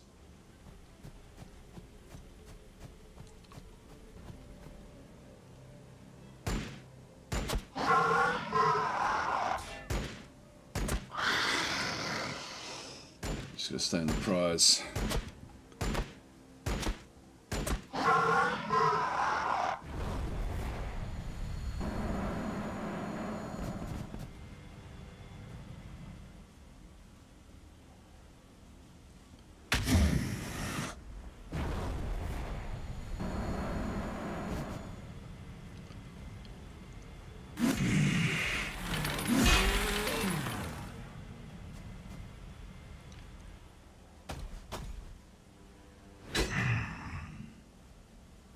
Come back to life. Come back to life, guys. No.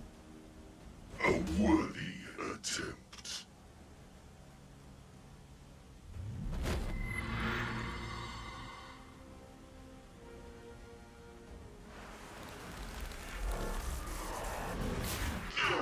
Oh, nasty. Hostile detected.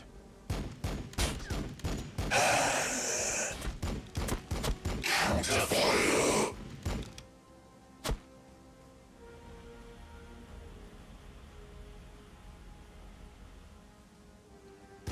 They killed us.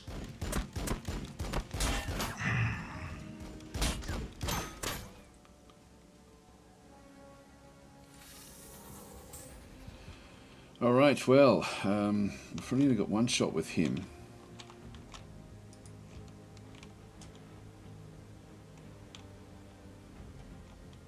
I'm going to let them have the shot here.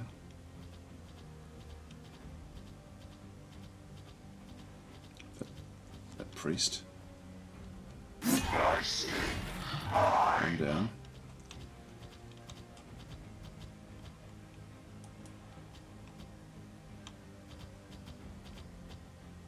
I must resist. Oh, that was good. That was actually good. Good damage there. Okay, so we'll bring those back in as well.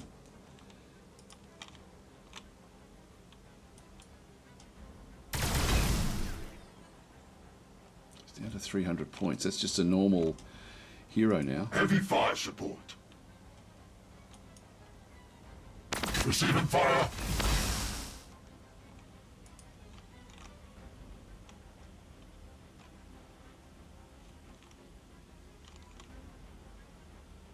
Yeah, they take a shot at us if we do anything there.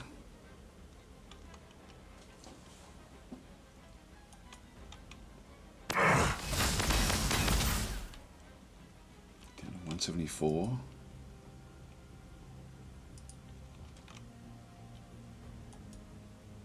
Resistance detected. Go down to 133. Still got another shot here. Receiving fire. Only got 55% chance here. We're down to 96. This primitive form knows death well. Go down to 68. What? This will give us the kill. I just hope we don't get killed back. Kneel before me.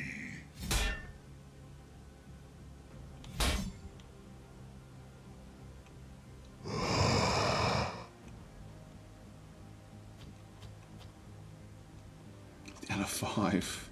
God. I can't run either. Firing on target. It's going to blow up and blow everything else up. Yeah, and killed that one as well, unfortunately. We got the victory, but we lost the Royal Warden. Damn it. That's not good. Oh, if I had shot that one first, we would have been okay. Okay, well, we still did it. We still did it. So we'll take that. That was fairly cool, actually. So that's that was good. Level up. So Immortals. These Immortals. I think I'll get the accuracy. I'll go that way and proceed. So these are leveling up. So we're getting sort of like more powerful units. All right. So this is now planet 2 of 3. So we've now got sort of like something a bit more. This is strategic command. This is eliminate all enemies, conquer, and then a boss battle through here. So we've got another planet now. So this is the second planet. And what are we up against this time? The Adeptus Sororitas. So we're now sort of using those. We've got the first one is 1200 points. So it's sort of, it just progresses. I really quite like this. I really quite like this a lot, actually, because it's sort of, the weaknesses of the game are covered by this sort of mode of play, and the strengths of the game are enhanced. So whereas the planetary conquest mode is interesting, it just doesn't suit the like the mode of play with with keeping an army together. So Adeptus Sororitas are going to be similar to the Blood Angels. We'll just go to HQ upgrades because we've got now 4 of those. The Overlord.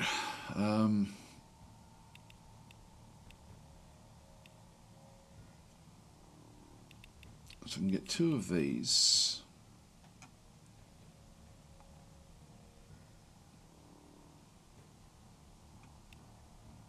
The Annihilation Barge.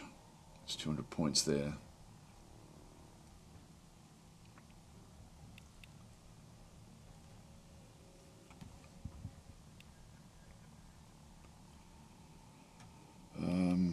Veil of Darkness. The Overlord steps between realities to teleport up to 5 tiles. That would take up all 4 of our points. Spawn Scarab Tech Swarms. Yeah, actually that's not bad either.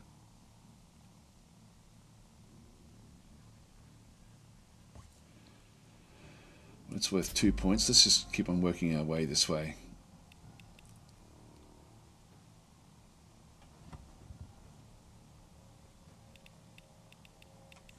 Staff of Light. Does give it then a ranged weapon.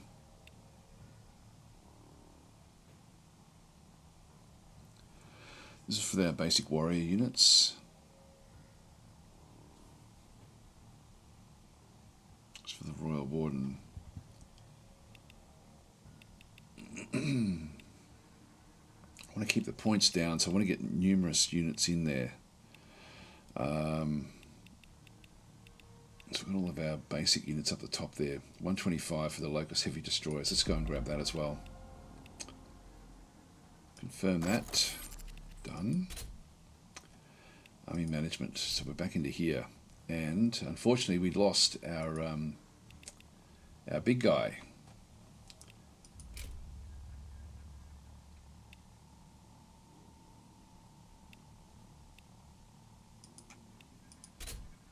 Tomb Blades.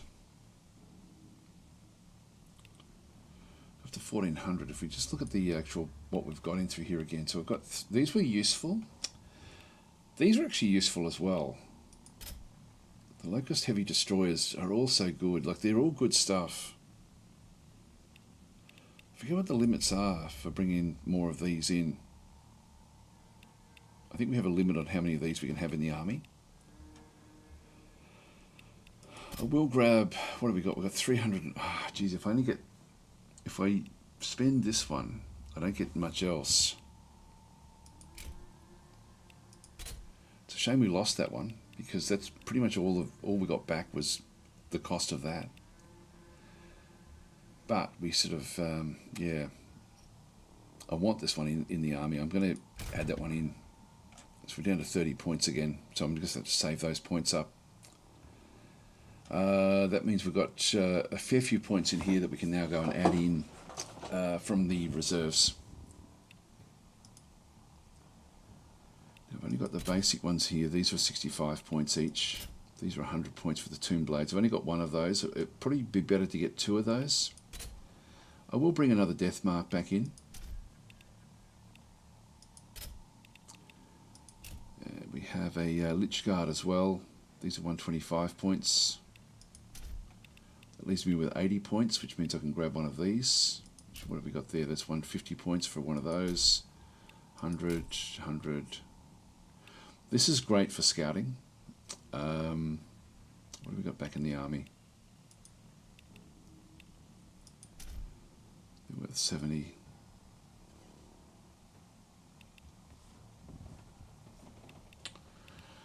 Now I think I'll just stick with what we've got. So we've got the, I'll just bring one of these guys in. There we are, we're up close to the limits.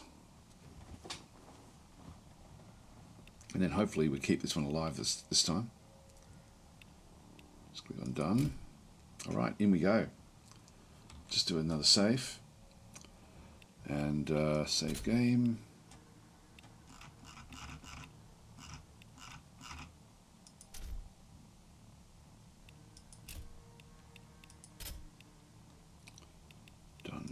Alright, in we go. So we end up with some, actually we end up with a Praetorian, a Royal Warden and another Swarm there. This one here, we don't know what we're going to get, but this one here is a Strategic Command. Now I'm not sure what that is, the objectives here. But again, I like the idea of, this is more engaging than the Planetary Supremacy mode in the sense of what it does do. So we have the Adeptus Sororitas planet. We'll proceed.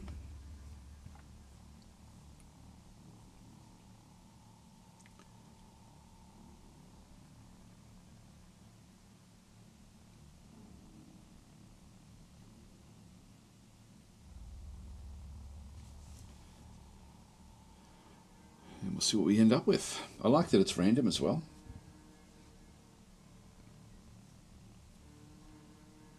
I can see this mode of play being probably the preferred mode until they really do something special with Planetary Supremacy.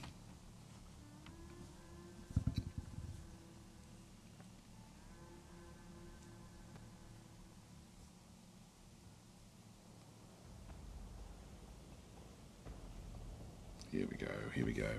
All right, now I don't know what we have to do here. We've got, oh, this is okay. This is fairly interesting. What we need to do is we need to capture these sites. So there's going to be 5 sites on the map, and we get points for capturing these, which means we have to split up our forces a little bit. There's one at the back there, which is good for us. These are randomly placed. I love this. Yeah, we've got these as well. This is so much more engaging. I hope that they add, and there's one away at the back there. So we're going to need to probably defend this one, potentially get that one. We're going to get this one as well, and then we'll aim to grab that one straight away. So flayed ones, this is where we bringing in a one of the tomb blades would have been good actually, just to get the extra movement. Bring those that way. Can't change the angle that they're on. Now we'll just sort of rush off and grab it, and then we'll sort of spend most of our forces will spend in the middle here. So we need to have one go back, and I'll just get the warrior unit, wherever that is. We've got flayed ones, death marks.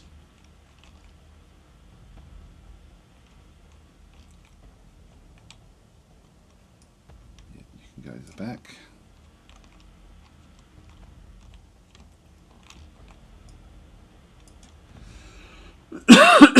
Excuse me.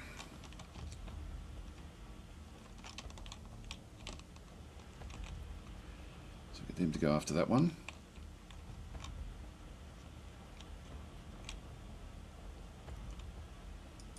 The Overlord. I'll move the Immortals back there for a second. We've still got the Royal Warden, who's going to be more long range. So we'll end up trying to fight from the middle here, around this one as our central point. I will keep that one in front. I'll keep that one up there as well. Got the death marks, which I'll move across to the back.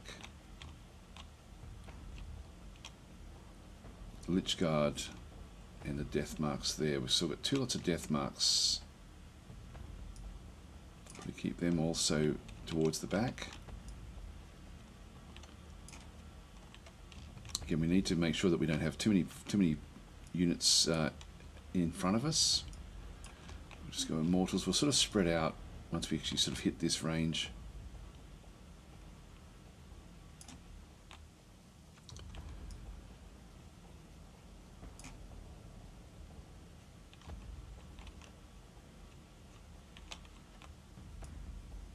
Yeah, I'll keep them so they can just move forward. That should do us, I think. My empire awakens.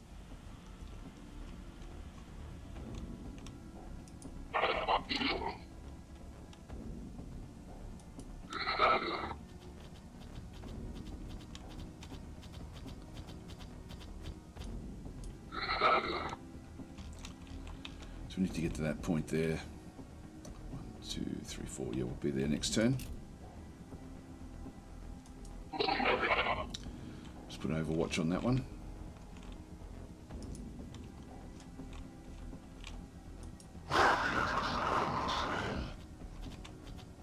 Oh, wrong spot. Need to go this way. So I'll use its movement point just to move it across.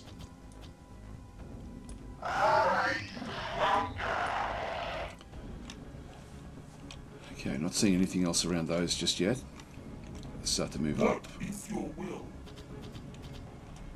We move! We've got the Guardian Protocol swaps places with the HQ command unit. Actually, that's pretty damn good. So I'll need to move this one across. We move! We serve!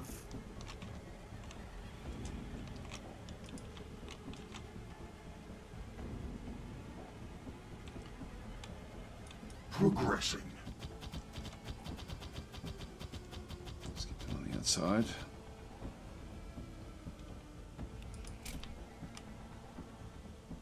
Overwatch. What? An endless march. Ah, here we go, here we go. So we're now starting to see the Adeptus Sororitas units. I'm going to interact with this, just so we pick up one of these immediately. So there's one there. We need to get to 80 points. So they've got the Exorcist. Now, I've still got one more move. I'm going to move this one back, even though I can't really do much in through here. Command protocols are still down for one more turn. So we've got Exorcist is back in view with missile launchers. Okay, so this is going to do splash damage. Base damage is fairly high. So they're not going to be wanting to bring them in too close to anything else. Now, what's the base that it does do with that one? Missile launcher. High armor piercing as well.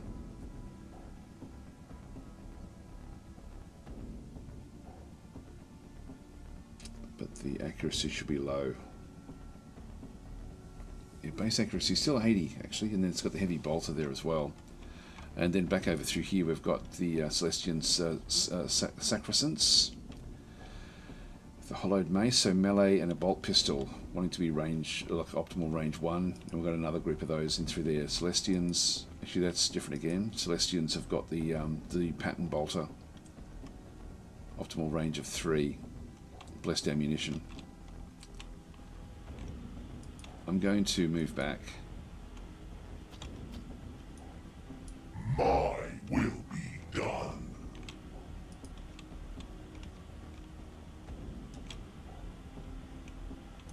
Directly.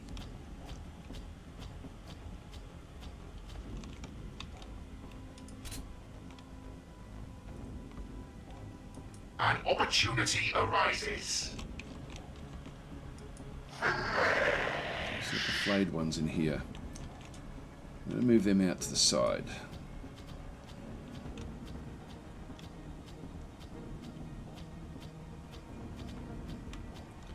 We'll need to get a bit of attrition before we sort of do too much else. Immortals awaiting command.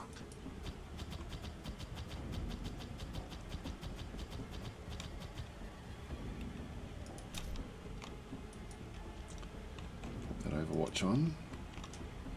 Setting position.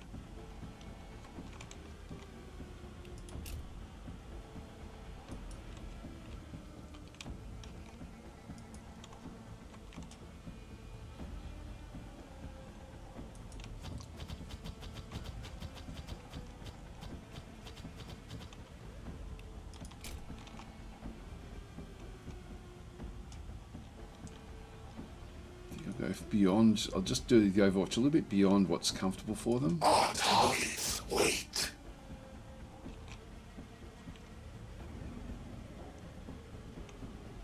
Tracking target.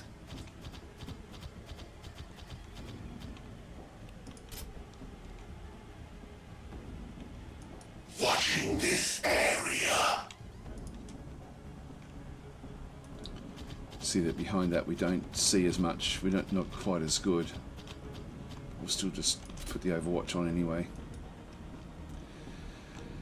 Okay, let's see what happens here.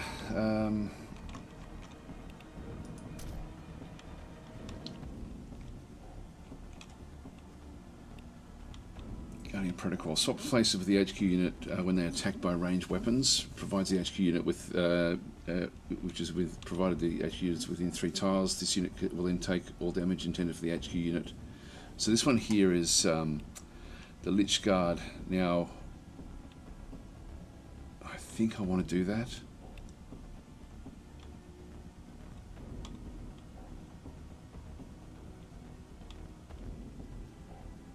Our duty is to fall in their place. Alright, so we'll leave that one up. That way when this one does get attacked, we'll at least swap out. Okay, let's end our turn.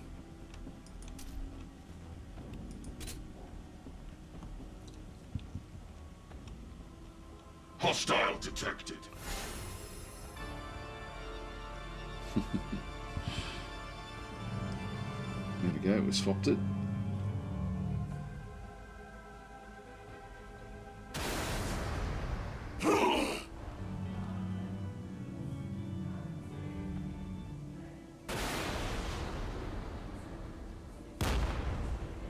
Missed, I think.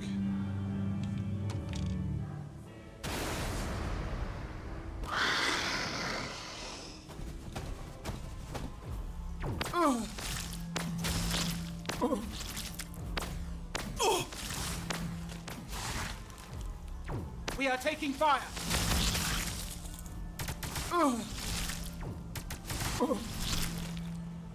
Defensive formation.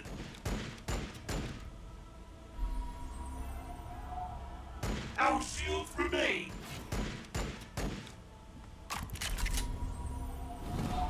Hostile detected.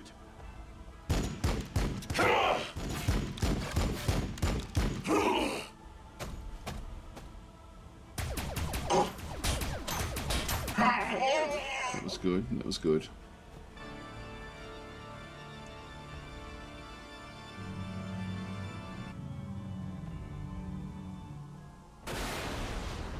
Our shields remain.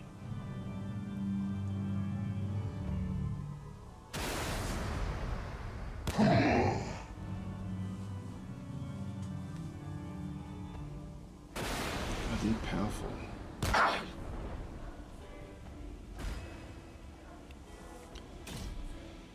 Okay, I've got one captured. Pick up a little bit of hit points if we sort of run away. These are in a bad way now.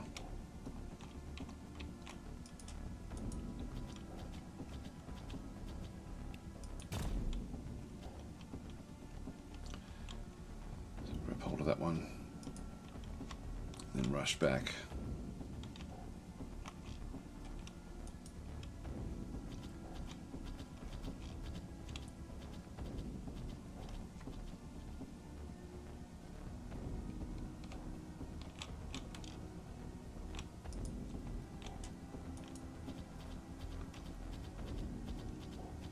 I thought that we'd get there with one action point left over.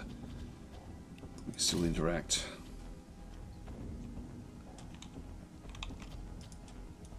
Now,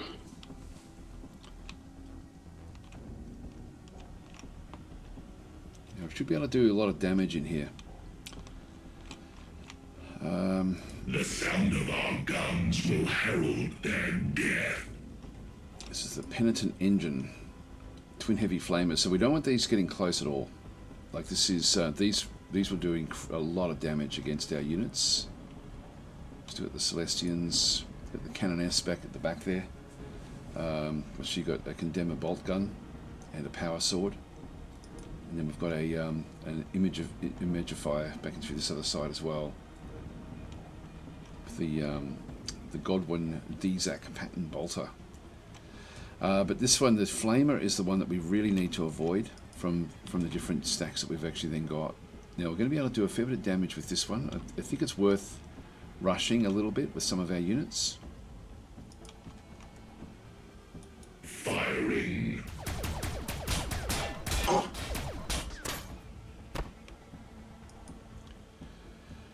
Now, what does this one do? Absolution in battle. Whenever this unit makes a weapon attack, or whenever a model in this unit is killed, it gains a stack of absolution in battle, which gives. Now that's not really going to matter. So whenever this unit makes a weapon attack, yeah, okay, not going to help. Not going to worry us. It's got devotion, so this unit gains momentum based on the damage taken from enemy attacks, and then the Tale of the Faithful, so plus 15% momentum gains. Alright, then we've got this one here with a whole lot of stuff. Spirit of the Martyr. So it doesn't look like it explodes and destroys things around it.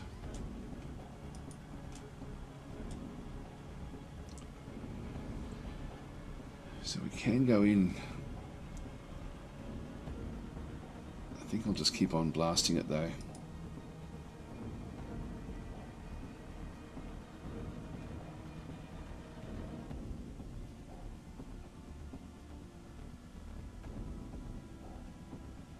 I'm going to have to go to the ones at the back as well. Yeah, it didn't blow up.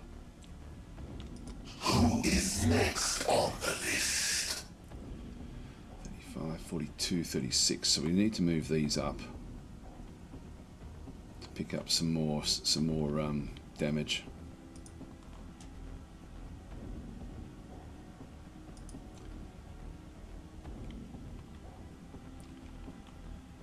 To start to move these up to pick up What else we can sort of see through the back there?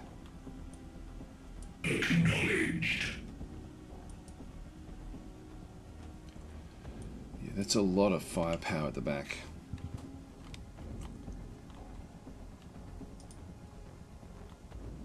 I can't really get there. My liege. Got a couple of shots back there at them.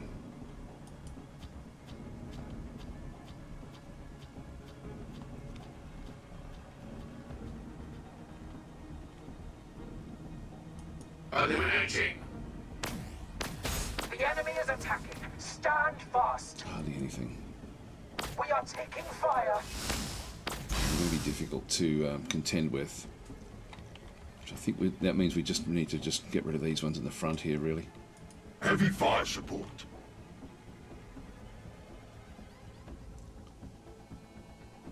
Progressing.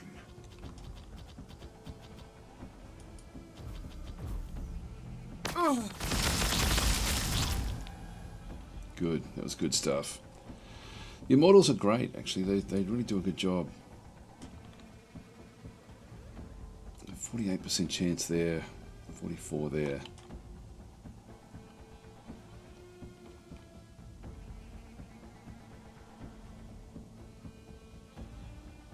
Tracking target. Death.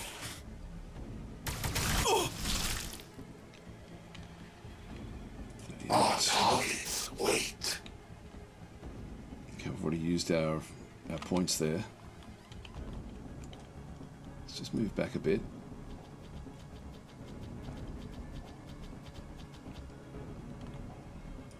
My empire weakens.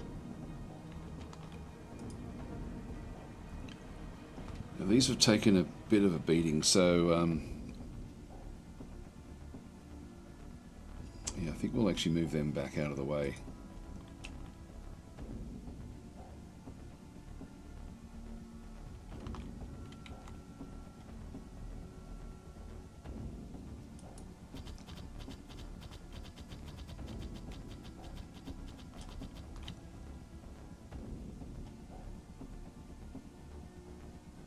Firing on target.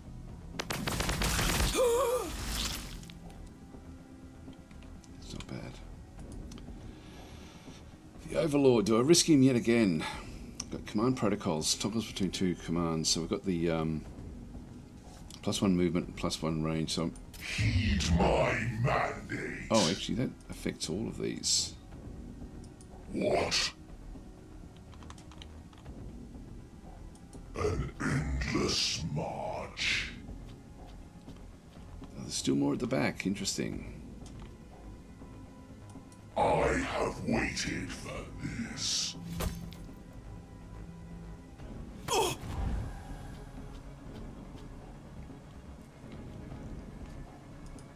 I'm going to run these back away. Just while we let them heal up a little bit. So we'll get them healed back. Just get them to face that way. Immortals awaiting command.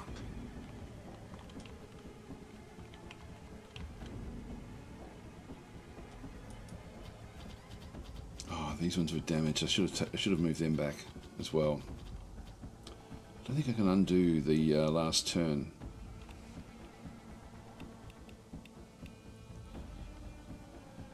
I thought there was a way to do it, but it doesn't matter.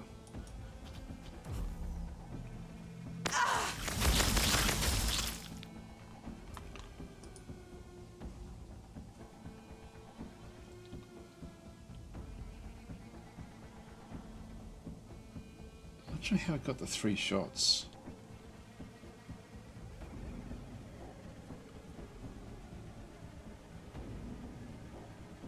Yeah, I'm not sure how that actually happened. Should only have the 1.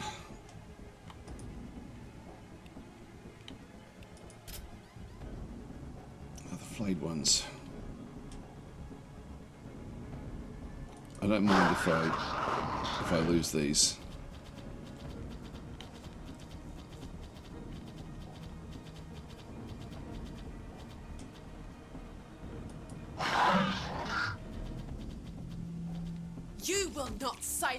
me. Ooh, nearly got it. It's down to 29 points.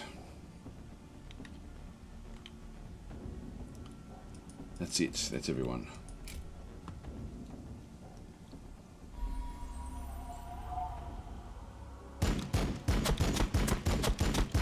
Taking fire. Gee, it missed a lot there, unless it was. It is aiming at those. So they're the ones that were damaged. 3 shots, 3 turns.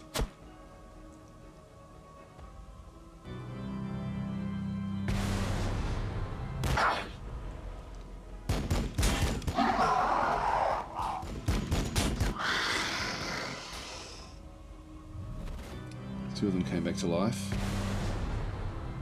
Taking fire.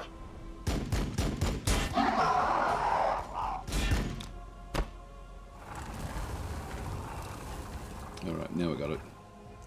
They are correct to hide. Okay, it's still their turn. Here they come. So these are melee.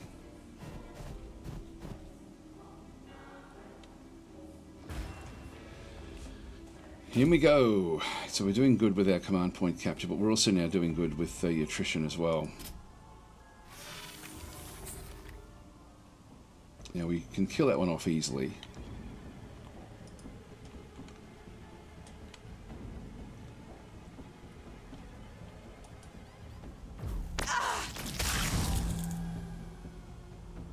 One's down.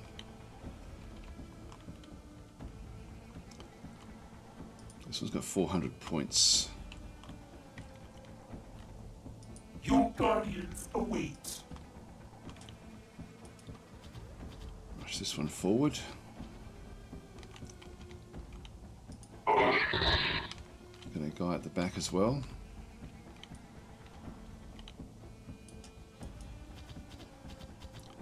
Move him out.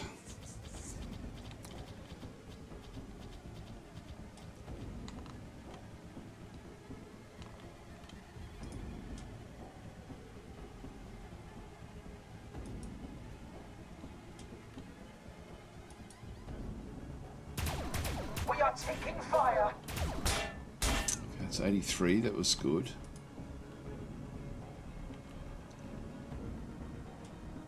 So 62.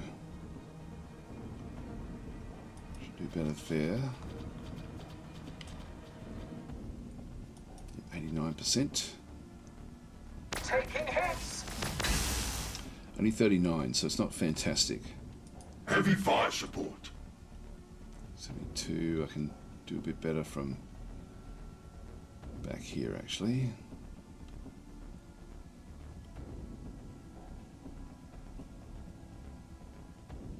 Progressing.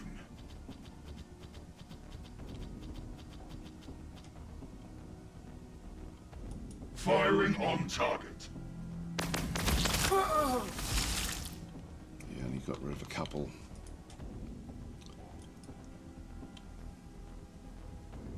His light is my strongest armor. Okay, we're slowly making our way through. The enemy is attacking. Stand fast. Now, if we have a look at this one, yeah, artillery. Yeah, there's nothing. Again, there's not going to. It's volatile. Okay, explodes on death, dealing 52 to 70 damage at 3 armor piercing to units within 1 tile. So killing that off would be great. Now this one does get a shot at me before I do anything. What are we down to now? We're down to 162. Immortals awaiting command.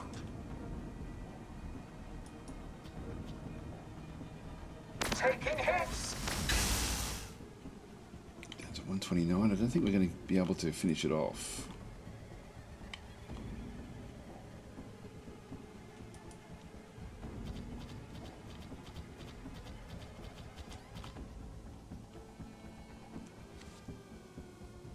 Give it a go. The enemy is attacking. Stand fast. It's down to 55. Sorry, down to 74.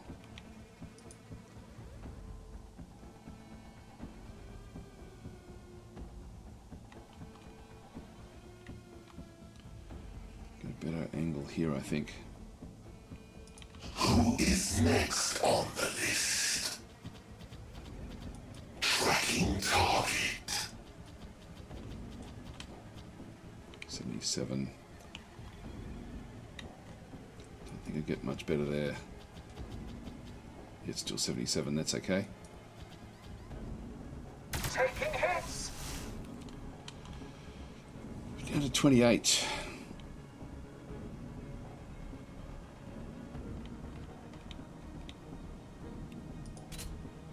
Oh, this guy can have a go. I'm going to run out of the way here. I'm going to take a bit of a beating. This one's still at full strength. An endless march. Did a fair bit of damage from that one. And we're seeing the other one way back at the back there. Let's just move across. Now they've taken that as well, so we can expect other units to come back out of this way. Eliminating. The enemy is attacking. Stand fast. And it did a bit of damage to these guys as well. Okay, we've got no more movements there. Who else can still have a turn? The Lich Guards. I want them to heal up a little bit, so I'm just going to keep them sort of towards the back.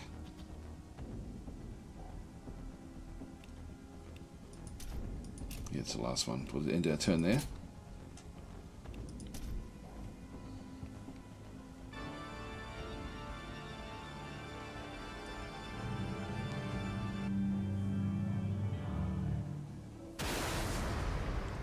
Pitiful. I should have turned the facing.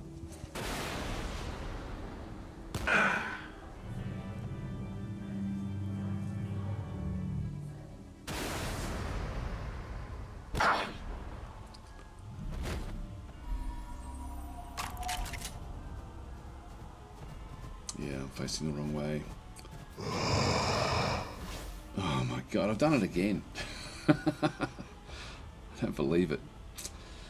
I've lost it again, damn it. And if I had to change the facing, it would have made such a difference. That is very frustrating.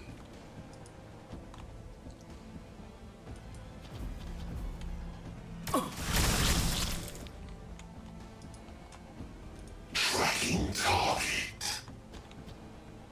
Death. There's a few things I could have done with that one actually, and that was so disappointing that I've ended up doing that. Heavy fire support.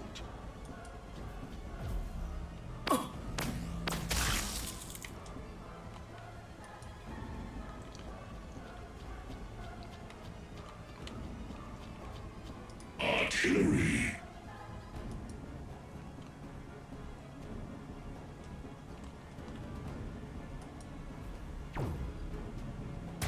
My faith protects me as much as my power armor.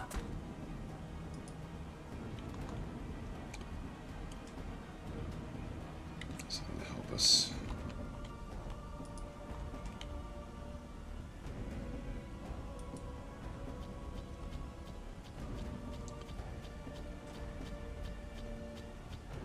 Because again, all my own fault. Firing That on one. target.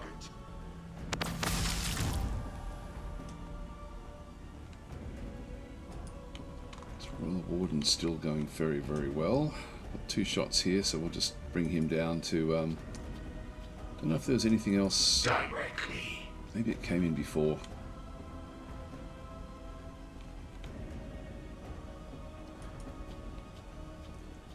Let's have a quick look around. A logical action. We are taking fire. We are taking fire.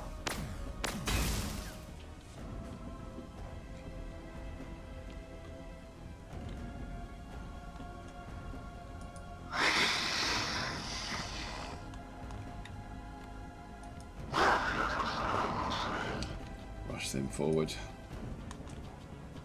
Progressing. We move. Our target.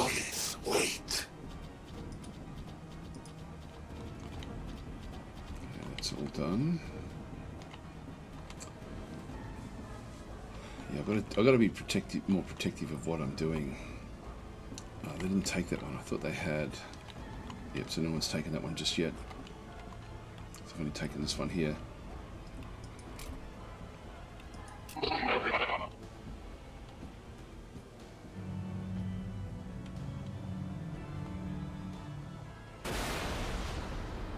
Taking fire!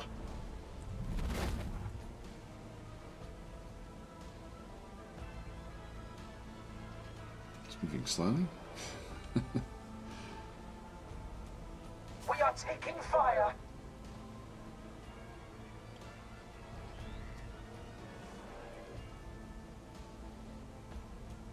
Taking hits. Not sure why it's doing that one.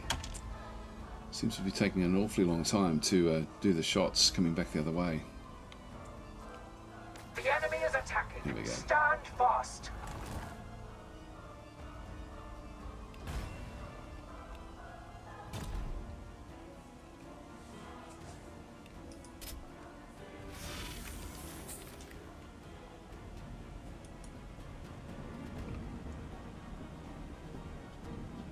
That's what we expect to see with those sorts of weapons. Just one shot. Why is it? How is it able to have the 3 shots? Because the heavy bolter is like a secondary element to it. And so tanks seem to have like multiple shots.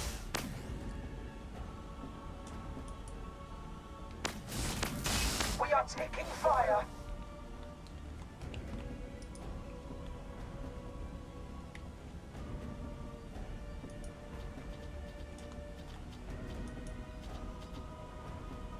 The enemy is attacking. Stand fast. Who is next on the list?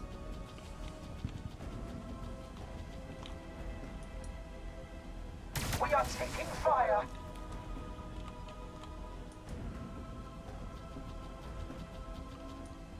Efficient.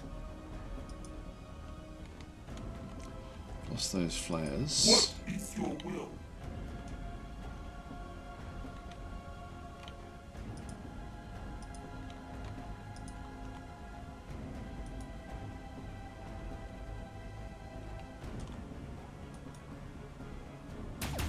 Taking hits. We're down to 43 points there. Immortals awaiting command.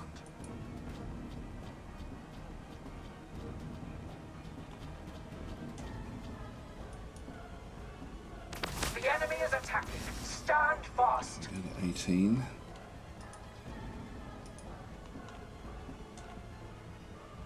Oh no, there's the flares there. Okay, well they can do the damage. We'll let them blow up next to them.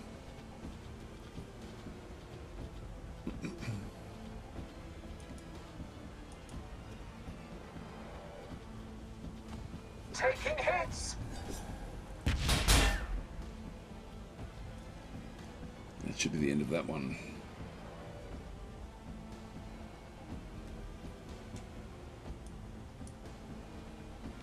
Oh, there's still some at the back. Who have we got there? Battle Sisters. So just basic units. Alright, let's start moving up.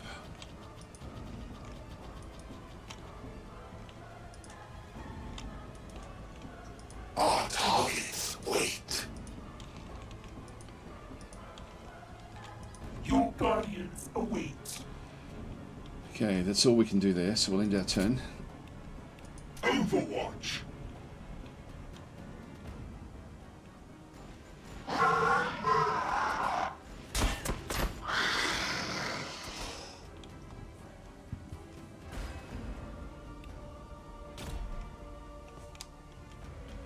It's only one more turn and then we've got them anyway, so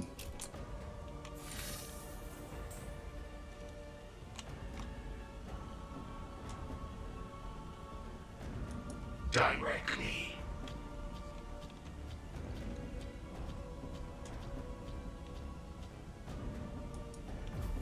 We're taking fire.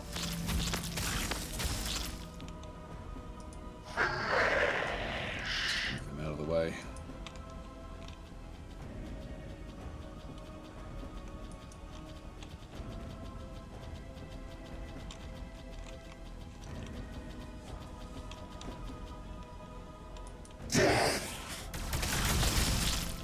That's good.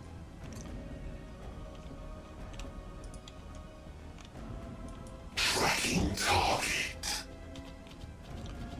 Just leave it at that, actually. An opportunity arises.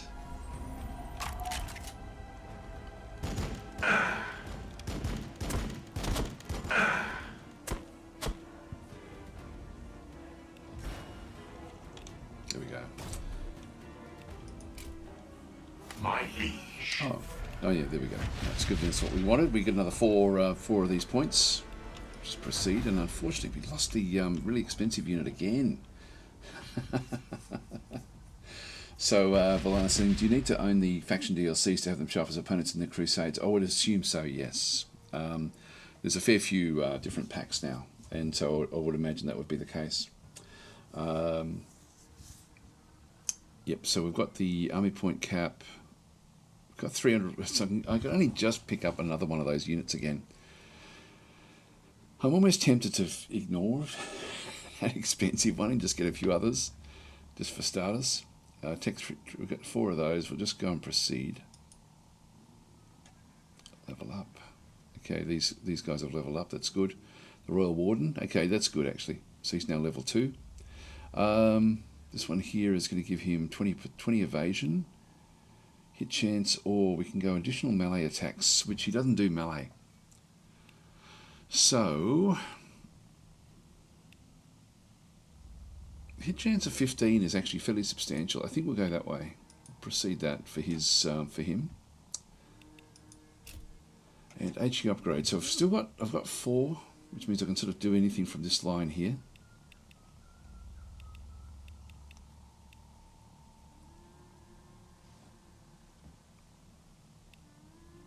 I keep on focusing on this overlord. I just got to stop doing that. Hyperphase, this one here is a better, that's very high armor piercing, so maybe we'll go that way. It'll just give me 1 more point, which I can't spend. So we'll confirm, save that point up. Done. And army management. Now, do I bring it in again? I don't think I do. I don't think I can really do it. I've got another 500 points. I've got 330 requisitions for new things. We don't actually have any of these guys.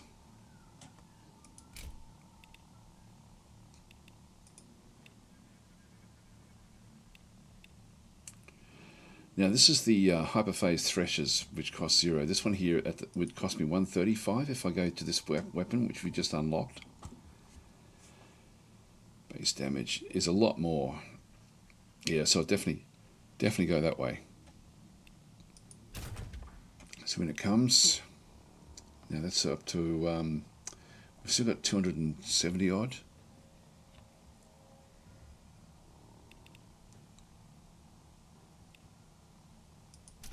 They don't have any extra weaponry.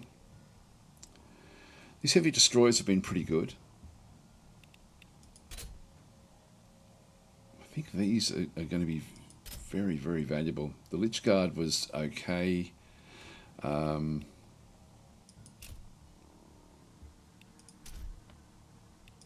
Destroyer, that's another commander.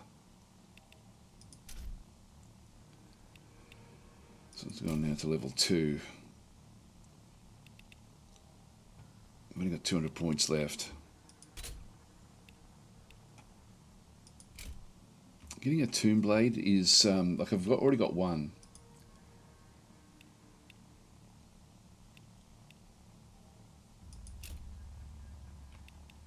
Let's go and transfer that one into the army. So that still leaves me with 180 odd points.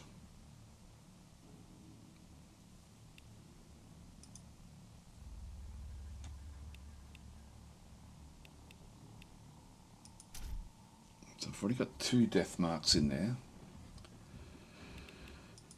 This one here, the heavy destroyers. I'm sort of tempted to grab something like this again. My piercing's only 4. 6 there with those. Lich Guard I won't worry about.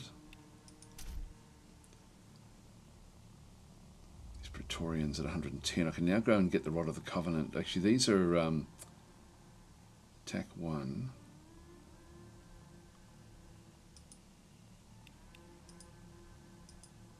I think they're both active at the same time anyway.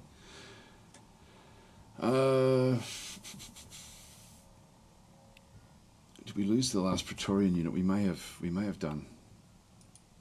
Oh no, there's one there.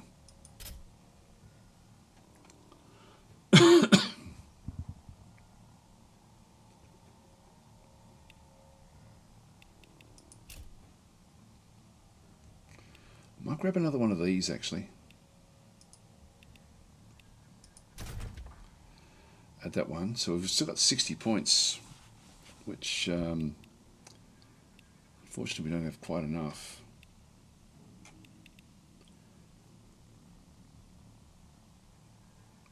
That's a 65 there. I can get rid of the 65. Still gives me like 125 left over, so I can grab even another one of these if I wanted to, which I think I will. Oh, hang on, no, we don't have enough requisitions.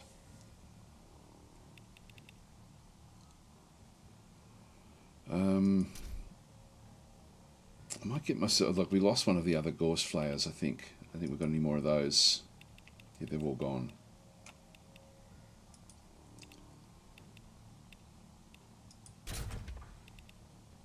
We've still got a bit of, like we've got, what's that, 55. So I can grab a Scarab and transfer that in as well. That takes us up to 25 off.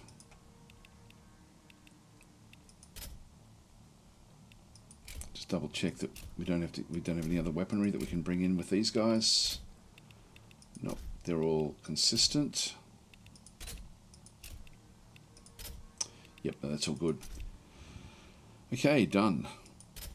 Well, looking at the time, guys, I'm going to actually have to get going, so I'm going to have to leave it here, unfortunately. But this is, I'm impressed with this. I'm actually really quite liking the, like this one is to eliminate all enemies. So I'll continue this on during the week as well. Yeah, I'm really quite liking this mode of play, this conquest mode. It's not conquest. What is it? I'll just save the game to start with. Just so I've got it there.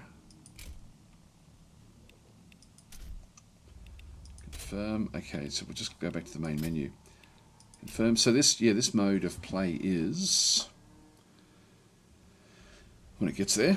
So his new campaign has just come in Crusade, the Crusade mode. Which gives you sort of like a progression through the game, but instead of it being like Planetary Supremacy is interesting. Like if I just go, for example, in here it's not as random.